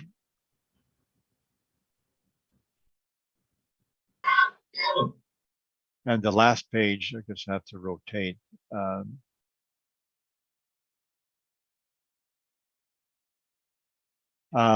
So the assessor's recalculations of our cap rate actually supports us to the Altus cap rate age group category, what we have for age groups. So except for new properties, they like the first four, the last comparables, the assessor's cap rate recalculation of cap rate supports our cap rate for those age groups. The first four shows that our Altus cap rate for McPhillips 5.59, and the next one 5.39, 5.59, 5.07, and the assessor has calculated 4.79 or 4.8 for 22 McPhillips. And so our cap rate is 5.25. That would be my evidence. Thank you. Thank you, Mr. Mikulik. Questions? So should I just come in and just present our rebuttal? Would that be maybe more appropriate to the cap rate study? That's probably, well, keeping in mind that Mr. Dupont is going to have an opportunity to question you on your rebuttal as well. If that's, I think at this point, why don't you ask your questions, and then we'll finish the questions of Mr. Dupont, and then you can present your rebuttal. Okay, so would they be questions pertaining to the cap rate study or the property at 50 Bison? Because he has presented both, why don't you deal with both the cap rate and the property itself, and then following all of the questions, you can present your rebuttal, and then there'll be questions from Mr. Dupont with respect to that, and from us as well.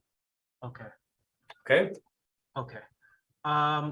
So I guess the first question I'd have is, okay, so 718 Beach, when you guys use that, would you agree that these aren't even close to the same type of property, being a 6-unit small apartment complex in a residential neighborhood compared to a large high-rise? It's only comparable by age. Yeah, it's less comparable for a suite type, etc. Yeah. Okay. And then 100 Southview that's sold in 2016. Would you agree that at the time of sale, there was no income and expense mailers to do an analysis? No, but it was a very professional pro forma. And they had a lot of information given. It was CBRE, a major a broker, and that's how they were selling this property. They were listing, I believe, with a 5% cap rate, and then the actual sale price would indicate what the cap rate we arrived at. Okay. Would you also agree, though, that they are townhomes and not your standard apartment? Yeah, they're different, but it's a very secure type income stream with townhomes, with garages, etc. So it's a very high quality income stream. So it would be higher quality than the subject property. Okay, and then just from that 100 Southview, if you were to look at value per unit, though, it's sold at $256,756 per unit, whereas 2390 McPhillips and the assessment we're talking about on 2023 Bison is below 200,000 a unit. So would you agree, like, from a direct comparison standpoint with the cap rates, like it doesn't exactly match up when you reconcile that? We're not doing sales comparison approach. We're doing income approach, and so we're trying to get what the cap rates, what the market is looking for different types of properties. So based on age, this income stream's 100 Southview is probably the best income stream for all the cap rate comparables, even better at 2390 McPhillips. And that's what the market was asking. It was put up for sale, I believe, at 5%, and the final sale price was less than the list. It comes to 5.59. I believe it's a very good indication for a large, new, high quality project. And then I guess we'll just for 50. So before I just get into speaking briefly about what the rebuttal, regarding Bison Point, in your evidence, like, I just want to confirm. So realistically, from a net operating income standpoint, we're only $23,000 off on a $2.2 million income stream. So from a net income standpoint, we are fine. Regardless of how we got to the numbers, the net operating income is still basically identical, correct? Yes, I believe on line 33, we have very similar overall. Okay. So it comes to basic cap rate. Okay. Okay, so that one's going to be solely a cap rate discussion and not a income discussion as well. Yeah, our line 33, we're Okay. only 20,000 less, so that's not much. So NOI is not much different. So it's solely cap rate. Okay. Okay. So if you just want to bring out the rebuttal, I just wanted to point out just 2390 McPhillips, how we provided the workup. Just let me know when everybody's had a chance to open that.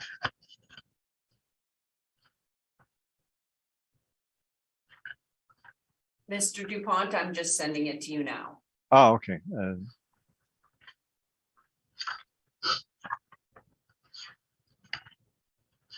I got it. Ms. Nesbitt, Mr. Meretzky, you got it? I got it. Yeah. Yes, I've got it. Thanks. I don't yet.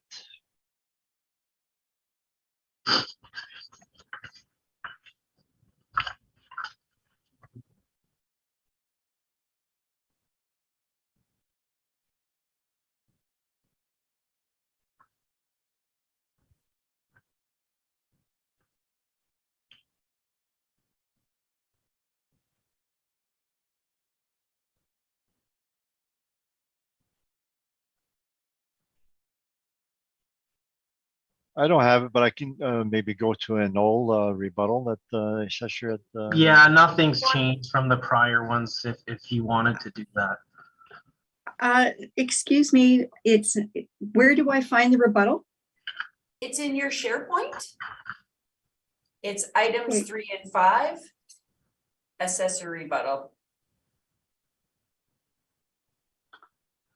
I have It was rebuttal to assessor cap rates.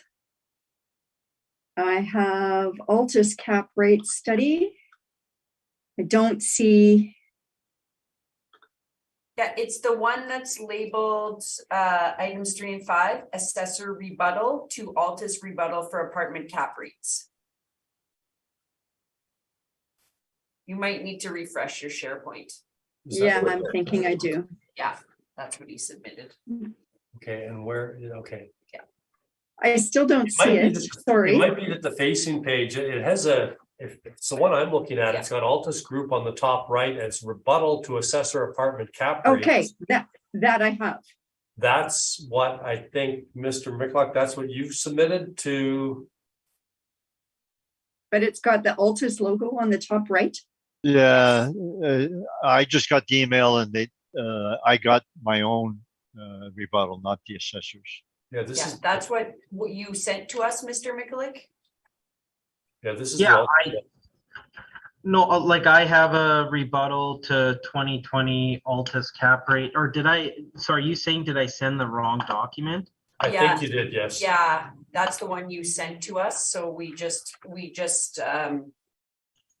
saved it. No, for sure. Let me just see here. If I sent the wrong one, I sent the wrong one.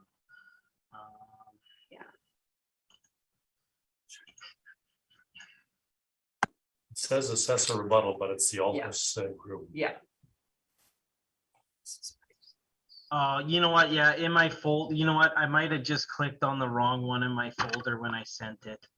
I mean, I could still speak to, like, can I still speak to whatever is out there, or did I kind of? Yes, please do. Just for the sake of completeness, let's canvass this entirely if we can. Okay, so just regarding 2390 McPhillips, we, like, in our rebuttal, we did apply a full workup of it, and it was using the actuals. So just from that regard, we just feel that, you know, when calculating cap rate of a property, you use the actual reported incomes in place. You don't just all of a sudden down the road go back and say, well, because they raised the rents, now we're just going to apply that to the sale. And from a solely numbers game, because you're increasing the income and you know the sale price, it will just de facto raise the cap rate. But if they were actually listing that property with the CMHC rents, would they really have sold it for 19.4 million? So I just don't understand how you can take take a number after the sale and say, well, we're just going to apply that to the sale price. And then, well, now it just gives us a higher cap rate that we could work at, where it's like, I don't really know if you're really applying cap rate effectively then, when you look at what cap rate is supposed to be. So we use the income in place, and we went from there. And when you put that into the sale price, like the applicant spoke of, the expenses are stabilized exactly the same. So it's really coming down to income. And we stabilize the actuals. And then just regarding 100 Southview, because that was another one that was they had spoken of. There's no available income and expense mailer prior to the sale in 2016. So really basing it just solely off a realtor pro forma, when you don't really get a full breakdown of what the expenses were. I mean, the realtor pro forma is a 21.7% expense ratio. So, I mean, if we bring that up to say 35-40% expense ratios that are used, as you've seen that we've just been discussing today, I would argue that that cap rate would probably go much lower. Just from a standpoint that would offset how much income it's showing there at, say, 2.124 million. That income would be significantly lower, and thus that would produce a lower cap rate. So we just don't think 100 Southview at all is really going to be usable in terms of supporting that type of cap rate value, because I mean, trying to use the realtor pro forma workup, we don't even see expense ratios even close to that for apartment buildings. So that's sort of where we come from there. And that would be it for our rebuttal, I guess. It would be verbal. Okay. Thank you. Because we've gotten a little bit out of order here. Mr. Dupont, do you have any questions with respect to the verbal rebuttal evidence presented by Mr. Michalak?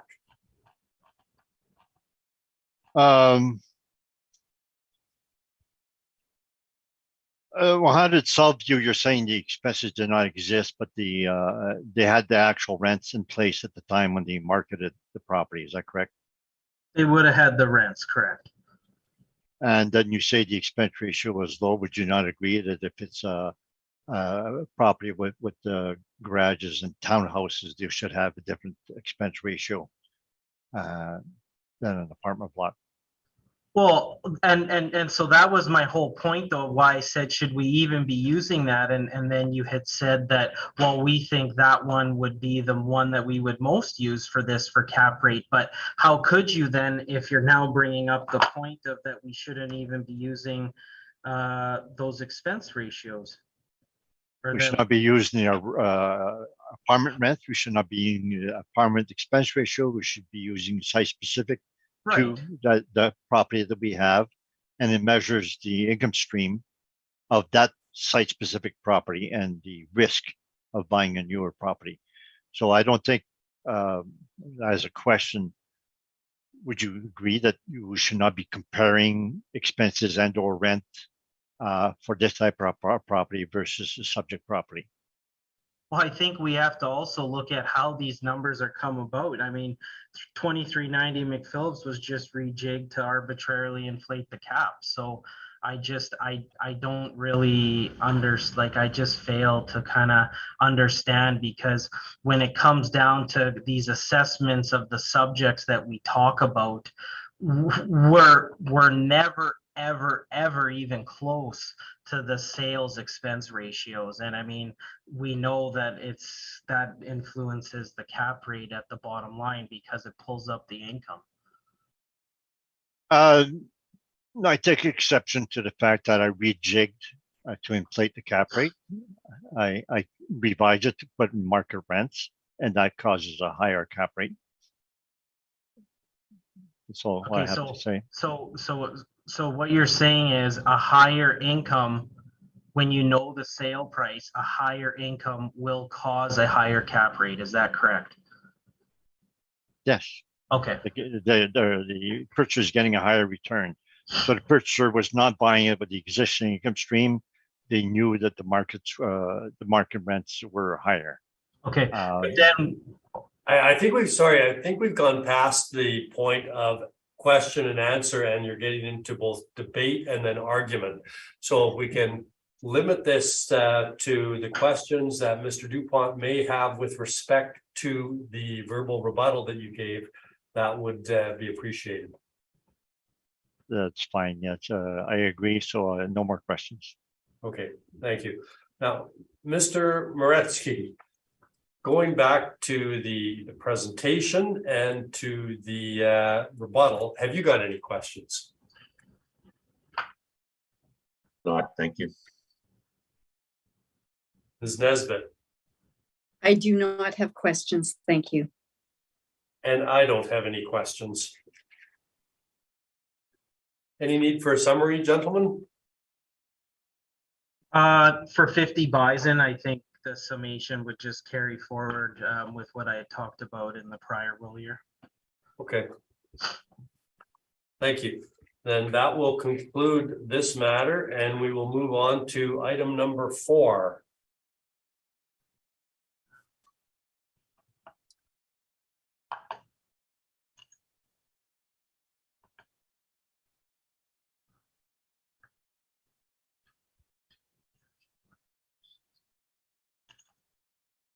Okay. Let me know when you're ready, and if you can lead us through your presentation, please, Mr. Michalak.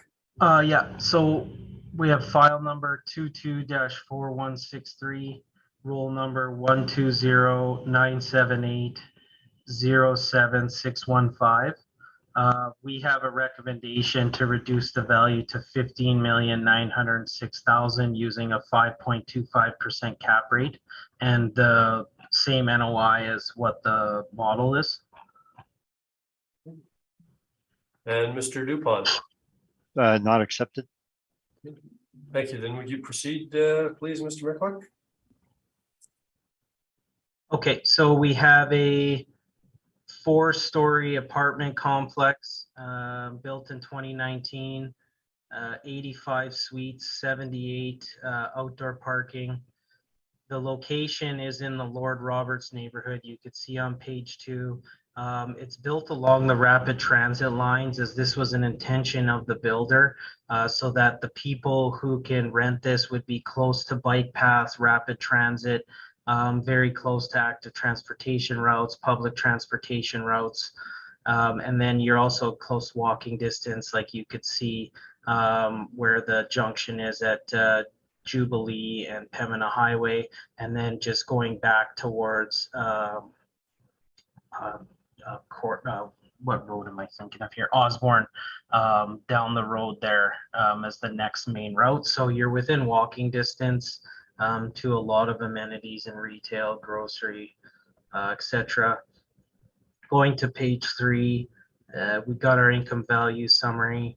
So we have 85 total units. The average monthly rent per unit we got is $1375.68. Again, same type of process we use here as the one on Bison in terms of the factoring back. And then you could see where we work out to our expense ratio 38.9 and our net operating income 835,060. Cap rate we would be changing, so the market value would be going down, obviously, to what I had brought up forward at the rec.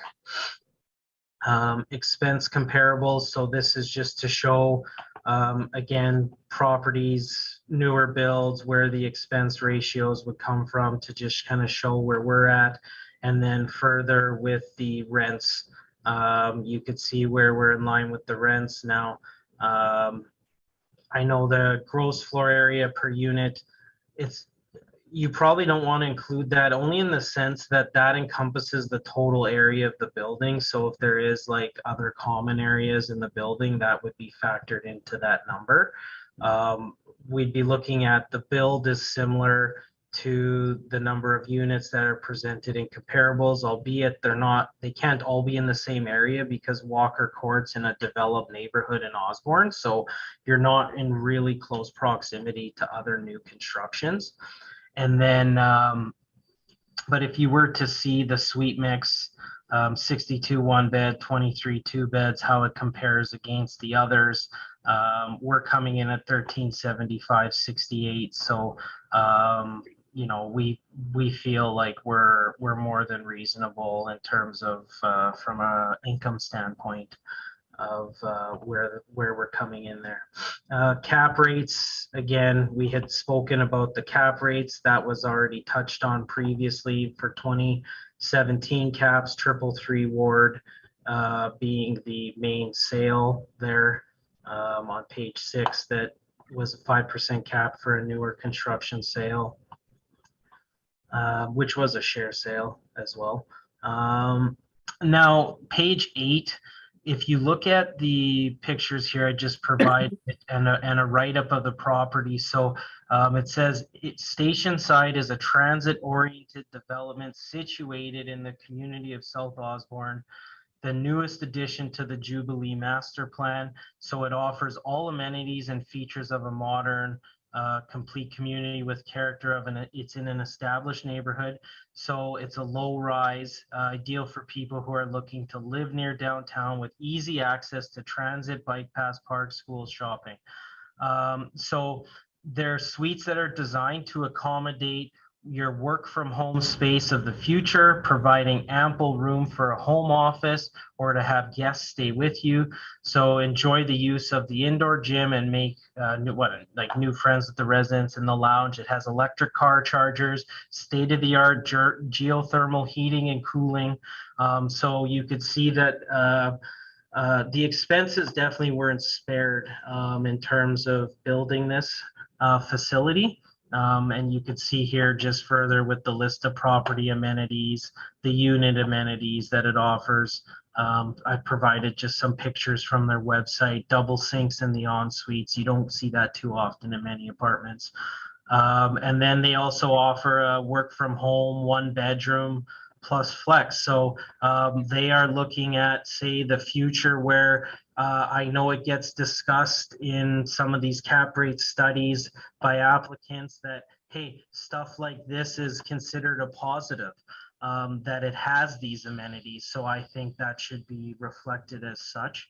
And then I just show here when we sent out an email on page 11 to the owner, we didn't get a full estimated cost of construction from them.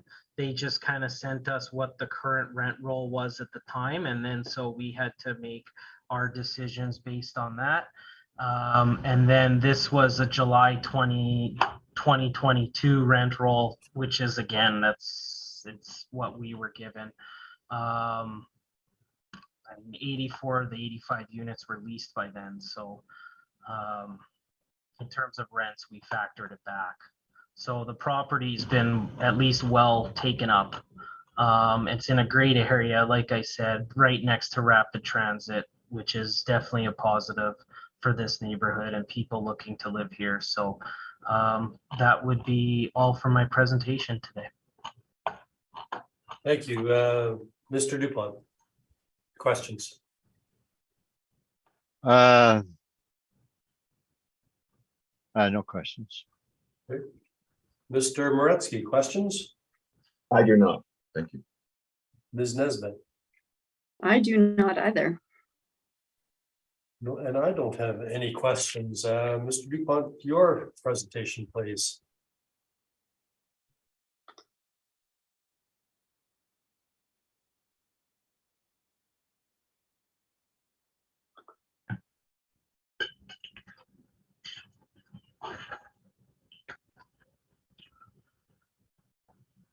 Okay. Have to find the right one.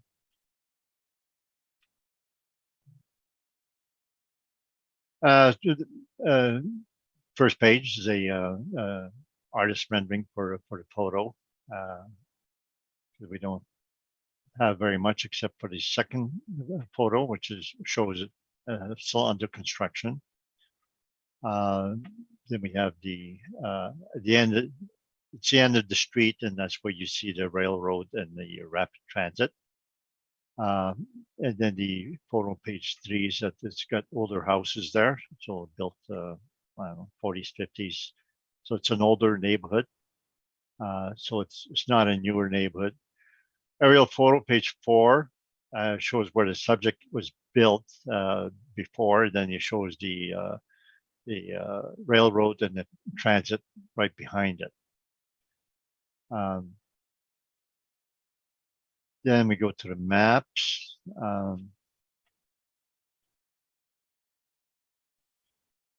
Page 9 shows a map. You can see that the walker has a turnaround right at the end. And they have the parking facing the rapid transit. And then page 10, it's a close-up map. The first one we have there, station side apartments, and it shows a transitway on the left and the railroad tracks. And then you have all the old houses. The next map I have, it's like further up, expanded so that we see how far Osborne is. So Osborne is quite a few blocks, so it's not close walking distance to Osborne. And Osborne there, South Osborne is not that well developed with retail. Properties on Femina, etc., would be a lot better retail area here. So the location that I see for this property, the only positive it has for somebody, a potential tenant, is that it's near South Transit. If you don't need the transit, you would not want an apartment there. That's the main feature. It has a poor view to railroad tracks. It's away from retail, and the retail it has is not that great on Osborne. So the transit oriented is a bit of a negative. It will be an incentive for people that don't have as much cars or not as well off. As soon as you're well off to have a car, you don't want to stay in this particular place. So they will not be attracting long-term tenants because the location is relatively poor. The suites are also relatively small. Now we can get to that, the appendix. We can go to the appendix now. So page 19. So I start off with the same thing as what Justin was saying. It's transit oriented. That's the main feature of this location. It says other things, but then if you look at the maps, it's not close to retail. It's not within walking distance, etc. And then you have the page 20, the floor plan, one of the floor plan, which is not that bad. Page 21, it shows where it is. So it has a breakfast bar, a small dining area, and a relatively small kitchen. So the photos look not bad, look relatively modern. Main thing you would have the smaller suites. I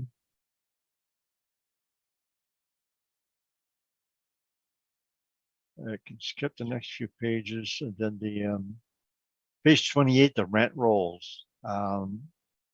They show the third column. They show the suite size for each of the suites. So we'll say that like 104, 696 square feet, 105, 477 square feet. So 477 is very small. The 500 square feet are very small. And then the third last column shows the types, whether one bedroom, one bath, BA is bath. Then the other one's one bedroom den and one bath.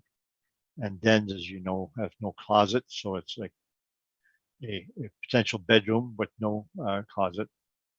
So we had the suite size for all of those, and I'll be summarizing that on my spreadsheet.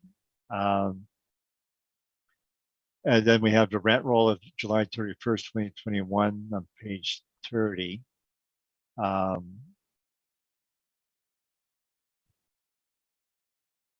And the vacancy on page starts page 31.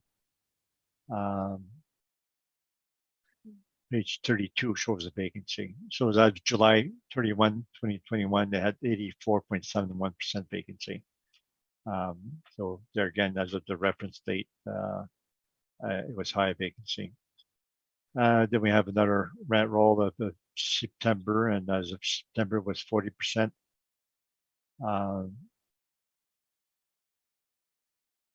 So we can go to our spreadsheet now, or actually the cap rate, page 15. We disputing this assessor's cap rate 5%. We're using 5.5% based on our cap rate study. So the cap rate study would be 5.25% from 1999 plus. And we add a 0.25% premium in blue, says due to premium for lease up stage, suite size, location, and parking. And it shows above. So the building amenities, transit oriented and ensuite washer dryer, modern finishes. So it's similar to major most apartment blocks. The ensuite washer and modern finishes. But it's a lease up stage. First rent roll was July 2021, so they had no lease as of April 1st, 2021. Suite size, GFA is 920 per square feet, and one bedrooms are small at 477 to 746 per square foot. Location, we see backs onto a rail yard as well as rapid transit route. Older residential area, main purpose of location is proximity to rapid transit. This location is lower quality tenants requiring transit, because as soon as you don't need transit, this will not be a good location. So that once you have tenants get a little bit better, more better off, they would likely move. And the parking is inferior at only 92%, and it's low compared to newer apartments, which would be 150%, mainly due to being close to transit. So they built it with less parking than normal because it was transit oriented. So page 16 is the spreadsheet.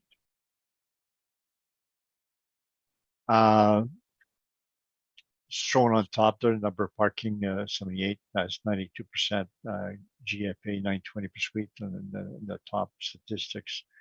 We show the suite mix there shown, one bedroom, one bath, 35, one bedroom, one bath, and the den is 27. Then we show the square footages for those. So the one bedroom, one bath is 477 to 746, the median 695. The one bedroom with the one den is median 662. And the two bedrooms, 830 to 174, 1174, median 896. So those are decent sized when you're in the 800 square feet. There's only 23 suites of decent size out of the 85. You said the assessment started October 1st, 2021. Then we show Altus 1, Altus 2. And we take the actual rent factored back. And there again, that's using information after the reference date. And technically, we should not be able to do that. We should be going with market rents. And that's why I have a number 2. So if we went with CMHC market rents, and we apply those rents that we have on the far right there in the middle of the page, we would get the rents, CMHC rents will be actually, line 3 would be lower than actual rents factored back. And we apply 5% vacancy, and we add storage and parking that they have declared. So line 13, factor back rents would be 1248, and the CMHC rents would be 1254.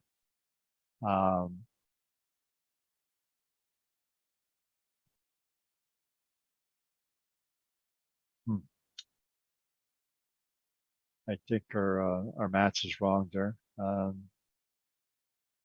Because if column 1, if we have line 8, 1248, once we add the 46 and 47, we should have higher. So we should be about 48,000 higher than 1248.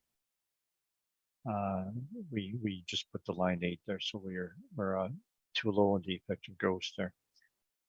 Using CMHC rents would be 1254. The city assessment is 1366, so they're higher than actual factor back or CMHC rents. Going down the expenses, the assessors got 38.90 expense ratio. We're going 40.6%, and we're using that based on the comparables in the green that we have on the right side of the table, the 5 properties. The assessor had, these are assessors expense ratio. They had 41.6 for 3 properties, they had 39 for 2, and the average 40.6. We don't know why the model gives 41.6 for some and 39 for others, but the average is 40.6. So we went with it, 40.6. The assessor's 38.9, so there is in essence 39%, which is similar to 2 apartments. And they had used 39% for 50 bison, and the actual workup, it was in fact 42.6, showing the purple at the bottom. Actual expense ratio of 50 bison showing at 42.6.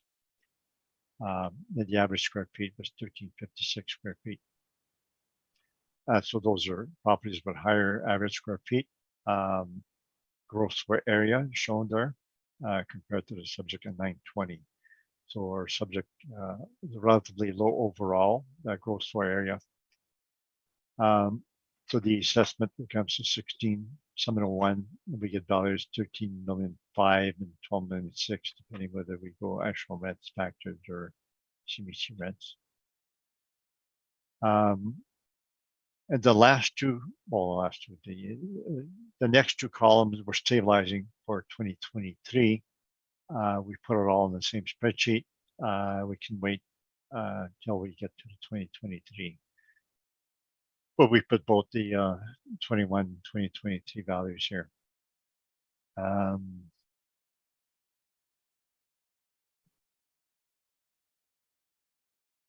I guess the only thing to see in the last column, the CMHC vacancy for 2005, etc., and the rents that they had for 2005, etc., and that's where we got our information to put in the spreadsheet. So that'd be my report. Thank you. Thank you, Mr. Mikulek. Any questions? Yeah, so on page 15, so you're not honoring the cap rate deal for this property? I'm honoring. I'm saying that I'm using 5.25, but I'm adding a 1/4% for negative factors.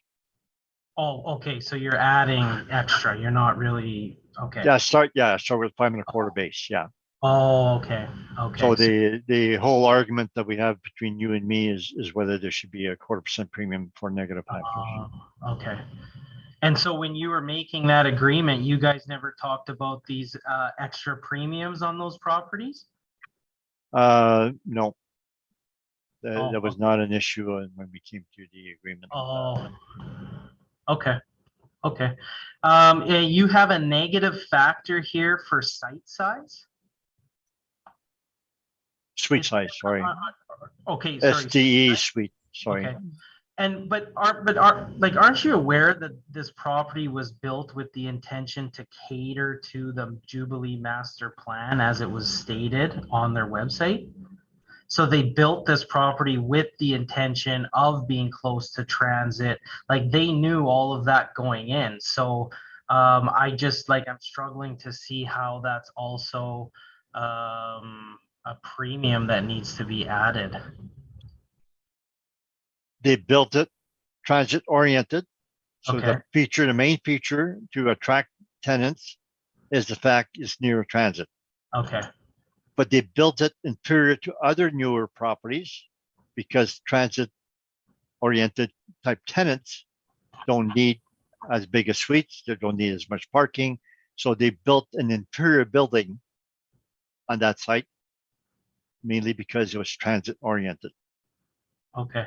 So so when you say it's inferior, the property has a fitness center, geothermal heating and cooling. It's also got a gym, luxury vinyl plank flooring, balconies, walk-in closets. So you would say that that's built inferior to other properties? All new properties would have the same thing for closet, vinyl planking, they all have that. What's inferior is the location. Aside from being close to transit, it's a poor location. And the suite sizes. And the GFA per suite is 920 per suite. And the 5 comparables I have there, 145 Sage Creek, 50 Bison, they're 1437, 1356. They're larger square footage. So they built small suites mainly because they would be going for lower quality tenants. But it's a lower quality building because they're catering to people that need transit. And these potential market rents for CMHC, which rents are those? Like just the zone rents or? No, the CMHC average rents built 2005. They're not by zone. It's for all of Winnipeg. Okay.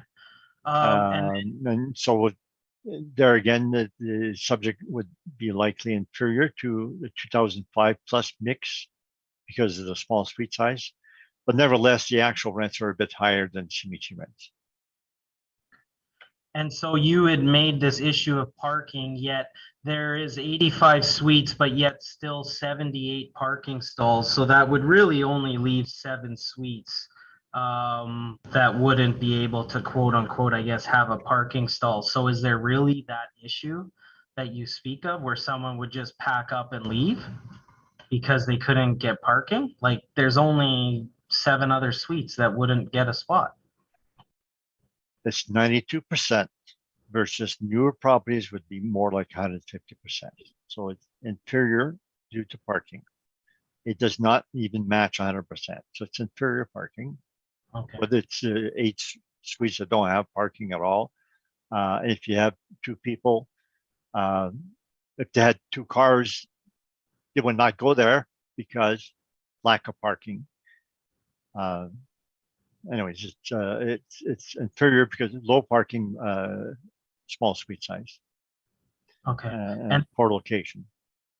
Okay, but so in here, you had said in your remarks on page 16 that there was a full lease up in 1 year. So they wouldn't really be having an issue attracting tenants.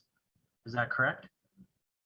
I'm not saying that the negative factors will cause high vacancy for the rest of its life. I'm saying it's a poor income stream, poor quality income stream, and it should be reflected in the 0.25% cap rate premium. Those are all my questions. I'd rather buy 50 Bison than this property because of all the factors and the better suite mix and better suite sizes of 50 Bison. I'd rather buy 145 Sage Creek and 267 Sherbrooke, 1792 Pembina, the ones that I have there, because they have superior suite sizes, etc. Okay, those are all my questions. Thank you. Thank you. Ms. Nesbitt, questions? No questions, Mr. Chair. Mr. Moretsky. I just like to get a little bit better understanding of your spreadsheet here on page 16. So for your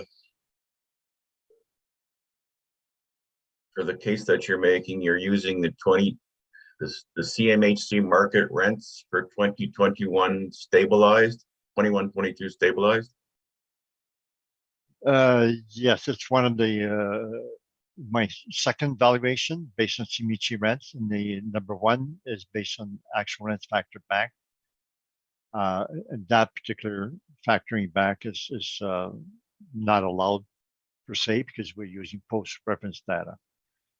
Well, when it comes to settlement for the assessor and ourselves, we would have a hard time using lower rents than actual, and the assessor was saying you're playing with figures, etc. So we would likely settle at the factor back rents. But force going to a municipal board, we would have to avoid factor back rents. They're using CMHC rents then. I'm saying the board can make a choice between the two. The CMHC rents is evaluated 12,681,000, and the factor back rents 13,488. The next page you want to reduce the rent, or sorry, not the rent, the value to 12,681,000. That's what you are asking for, correct? Or you're changing it now and saying there's a choice, or what's going on? I am giving the board a choice. If you want to go strict with the rules and disallow anything that factor back post reference, you should disregard the value of 13,488,000 and go with CMHC value, CMHC rents of 12,681,000. I'm saying that if we had to settle with the assessment department, we would be using the value of 13,488 because we both accept factored back rents for settlement purposes, but in front of the board, we should not. Okay, you didn't use the CMHC approach in any of the other properties, is that correct?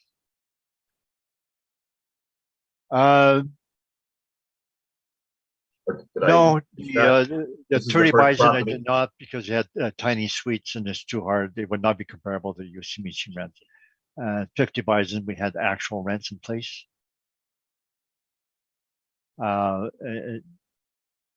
And when I did the appeals and the ones in green, the 145 Sage Creek, 550 bison, etc., we would tend to use factored back rents.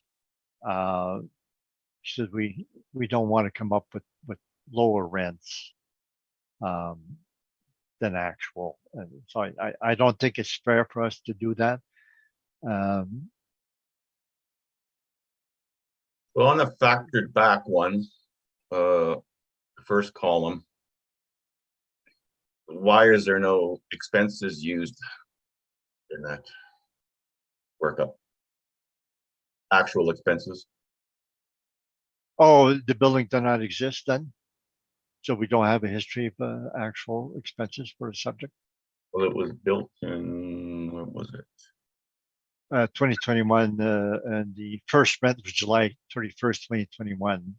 So as of April 1st, 2018, that had no history of revenue expense. It was actually built after the reference date for the 2023 assessment. So there'd be no history.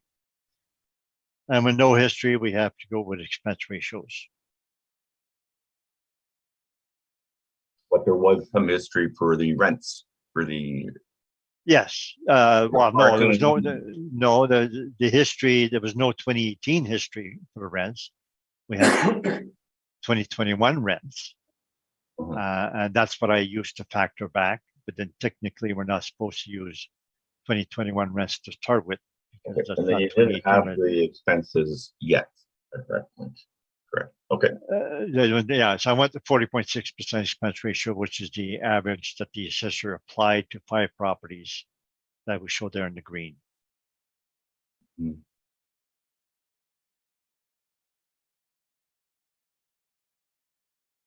So this effective gross income is quite a bit lower than what the assessor had. Do I recall that correctly?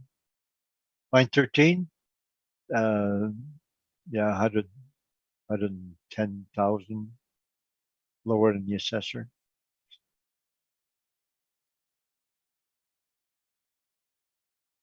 $110,000. The assessor has stated that they use factor back rents also, but they use a CMHC rent increase guideline, which is more like a 1.6%, whereas we use the rent increases for 2005 plus, and those rents increased by 11%. So we start off with, we both started off with the actual rents, but we factor back by the 11% that the 2005 plus suites increased by, not the rent guideline, the actual rents in the market, the actual average rents for the group 2005 plus is shown by CMHC, the average rent, and that's shown in the light purple on the right hand side. Mhm. 2017 to Different 2021, approaches then. it's 11% difference in rent.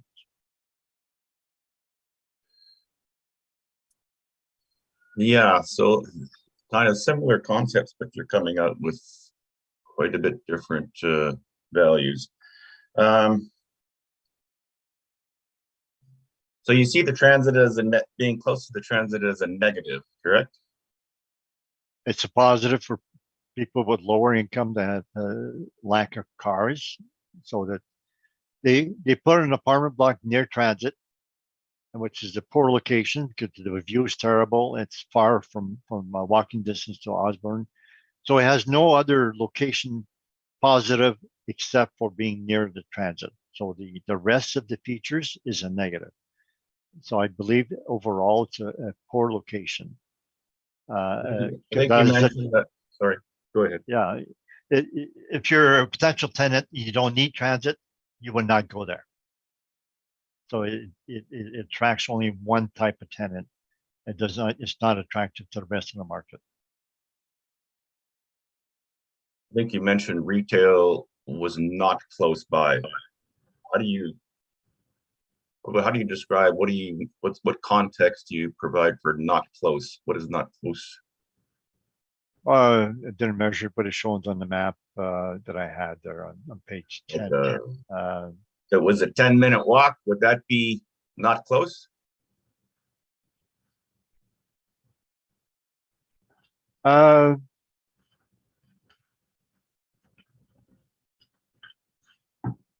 Well, it shows there are quite a few blocks. I mean, I don't think you would go and do shopping with groceries and walk back. It's too far for that. It's not like 50 Bison was right near a superstore. So the distance to the retail area is not within reasonable walking distance. Right. Well, that's all the questions I have. Thank you very much. Thank you. I have a question. Turning to your income statement at page 16.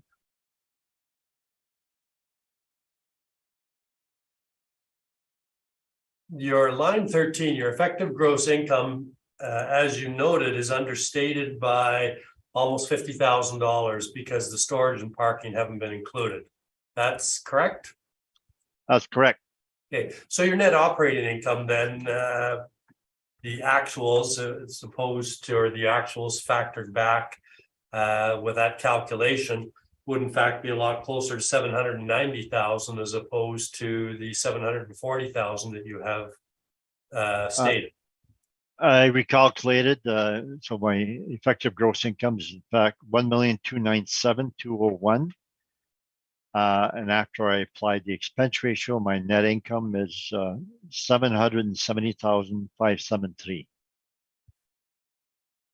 So and what does that?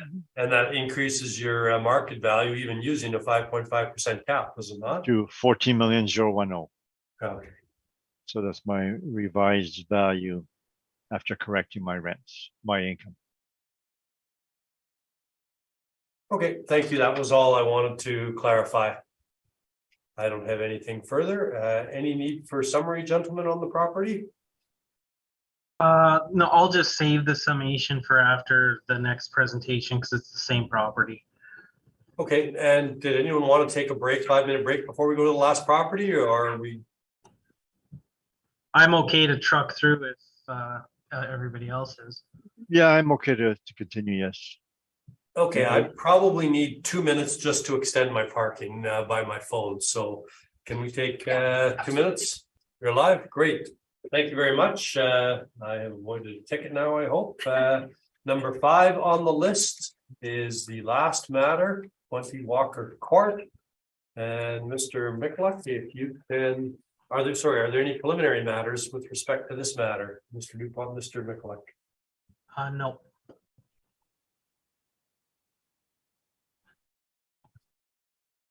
Okay, if not, then would you please lead us through your presentation, Mr. Mixler?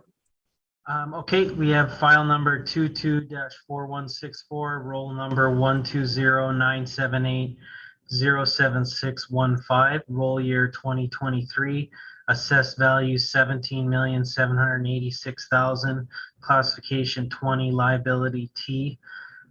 Same property again as prior year, 4-story, 85 units. Built in 2019. And just to clarify, I know we were talking about year built. The way we apply year built is when the building actually starts being constructed. When we add it, we don't wait until the building's been built and then put that as the year built. I know a question got asked. I think maybe that could clarify some things for people.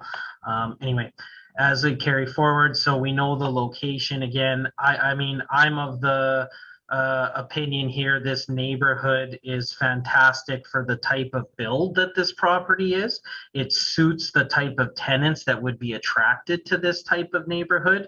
And I mean, the ease of access to rapid transit and the active transportation element of it, I think suits the type of tenants very well that would be leasing this place.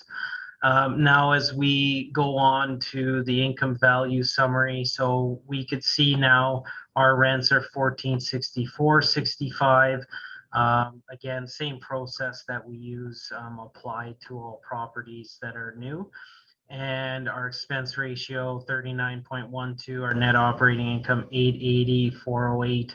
Our cap rate here this time around is 4.95%. And again, we feel like that's well supported in terms of when you look at the sale at 2390 McPhillips, what that works out to. And I mean, even from a market value per suite standpoint, it falls within 6,000 a unit of 2390 McPhillips. So expense comparables here again, just to show you, I pulled the expense comps. So we feel fine where the model is at 39.12. Rent comparables now, again, just to try to back up what the income is. I know this is an older neighborhood, so you're not going to have a lot of new builds this size right around it. So some of these are a little bit scattered through certain points of the city, but it doesn't fall out of line with what some of these newer ones are commanding that were built in, say, 2014, 2015, a couple built in 2019. So we feel good from an income standpoint. Cap rates, that was discussed already, don't need to touch on that. And again, just the and I want to say, like, the quality of construction here is quite good, and so they knew what they were getting into when they built a place like this. And I mean, again, the work from home thing that they advertised, that is definitely a positive. The fitness centers are a positive. This building, I think, is really a great complex. I think it's still in a great location because that area has high demand for the people who want to live there. And so from a value standpoint, we feel like we're reasonable here. And that would be all for my presentation. Thank you. Mr. Dupont. Page 12 of your brief. Yep. This is July 2022 rents. And Yeah. the far right column is 124,147.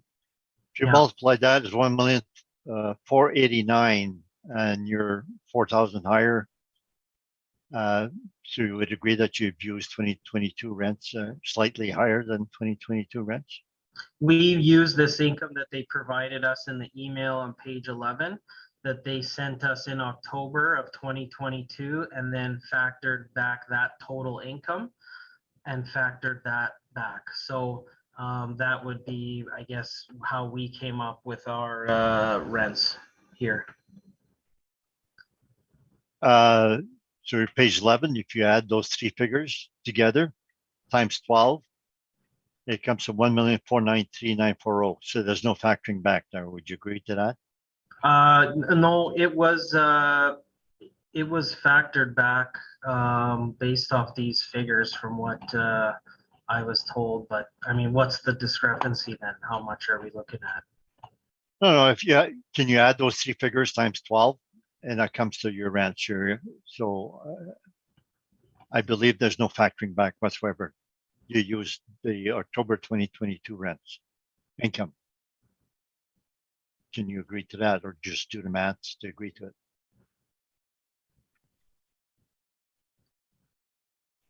I just need to take a look because I thought it checked out on my end when I had did it.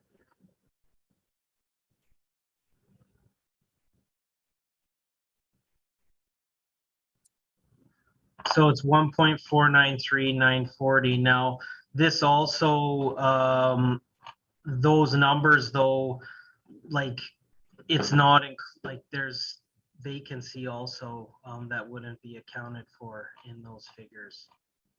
Yeah, that's before vacancy, and you use 1493943 before vacancy. Okay. Okay. And then our effective gross income, 1.446137. Yeah, I mean, I think it's still checked out in terms of the rental comparables. But would you agree that you did not factor it back then? No, I mean, I guess not. I mean, I don't have time to look at that right now, but Well, you yeah. just said it was 1,043,940, right? It adds up to that, and it's $3 off of what you use. So there was no factoring back then. You Okay. agree to that, okay? Yeah. That's all questions.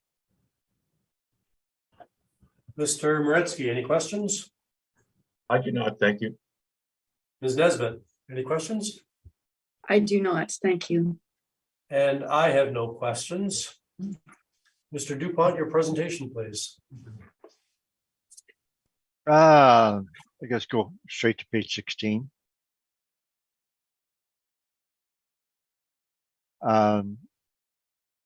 So top right, line 1, it says potential rents as of July 2022 is 1,494,780, and then had the discounts, and so we factored that back. And if you look at the Shimichi rents, and purple in the middle of the page, the difference between 2020 and 2021 rents from Shimichi is 1.9%. So I factored it back by 1.9%. I'm sorry, what page are we on here again? Page 16, my income approach. I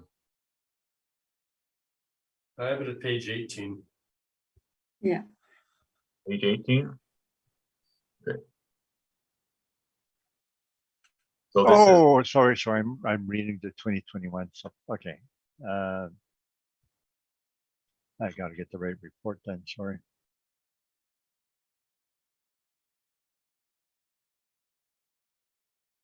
Okay, now I believe I have it.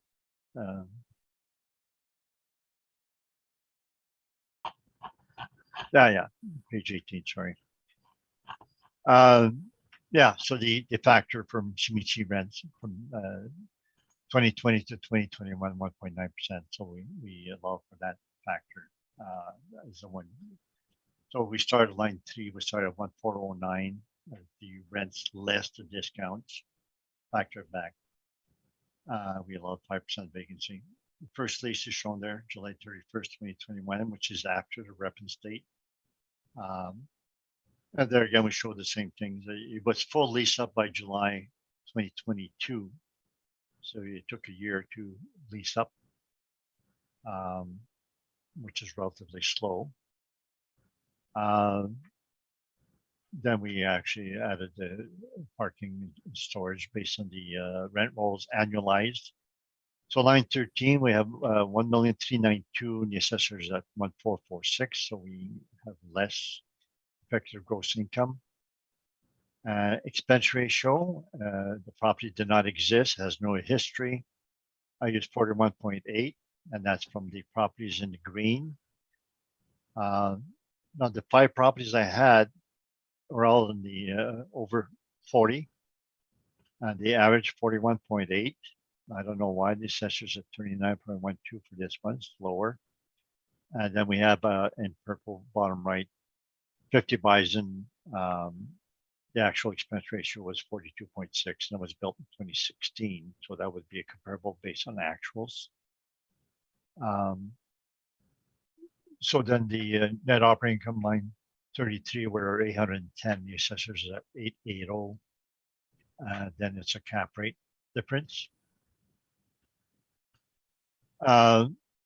So our value is 14,736 versus the assessment 14.7. So there's three differences: the rent, expense ratio, and cap rate. The map on page 10. The walk from subject to Osborne is 1.2 kilometers and it's 15 minutes to walk. So the Safeway is shown there on that map on page 10. That Safeway is 15-minute walk to Walker. So that's kind of far to walk for groceries. That's my report. Thank you, Mr. Mikulik. Any questions? Yeah, just on page 18, I just want some clarification where your spread, like the little workup is. You have a column here that says number 1 Altus in the middle, and then you have number 2 Altus beside it. The number 1 Altus, the effective gross income comes out to 1.457 million, and our effective gross income comes out to 1.446 million. So regardless of how the income's calculated, aren't we still slightly less from an effective gross standpoint, which would be used to calculate net operating income? That's right. Number 1 is Okay. factor back, and number 2 is CMHC. Okay. So the CMHC value is 14,736, and the actual rents factored back is 14,848. Yeah. Okay, so realistically with this property, our discrepancy on the income is more with the expenses, correct? Yes, the expense ratio. So now we're expense ratio difference in cap rate. Okay. Yeah. Okay. I just want to, because I know you had brought up about the rents being factored, but when we look at EGI, we're lower than what your initial factored back was anyway. So I don't know if there was an error in some type of calculation on our end, but our effective gross income still lines up a bit less. So I just wanted to be clear on that. And then I guess with the cap rate here that you're using, I know in Altus's cap rate study, if you were to go to page 4 of the cap rate study, you know, things like in-suite laundry, balconies, outdoor spaces, office space or den, business spaces and gyms would be seen as a growing preference. Now, was that factored into how you were able to come up with your cap rate, as well as also applying some of these negative factors that you spoke of? Yes, I started off building amenities. It's transit oriented and ensuite washers and dryers and modern finish, and would be modern amenities, so that compared to 50 Bison and 2290 McPhillips, would have similar amenities in the apartment, but that has the negative factors above a newer property built 1999. Okay. So would you ever, like, so you would never go lower than the 5.25% if a property was just, you know, met all these expectations? Like, you don't think that would warrant a property to have a lower cap rate? No, 5.25 is the base cap rate. Oh, And if there's negative factors like the subject, then we would add a premium. We would decide whether it's at a premium or not. Now, just curious, like this 5.25% cap, would that also be used by other Altus appraisers in their different valuation sections, or is this just for tax? I have no idea what they use for the valuation section of Altus. Okay, so the 5.25 is more just a blanket number that you would start with. Blanket, I would say a base cap rate. Yeah, okay. Okay. All right, other than that, my other questions, I guess, had been asked on the prior presentation, so thank you. Thank you. Ms. Nesbitt, do you have any questions? I have no questions. Thank you. Mr. Moretsky? I have no questions. Thank you.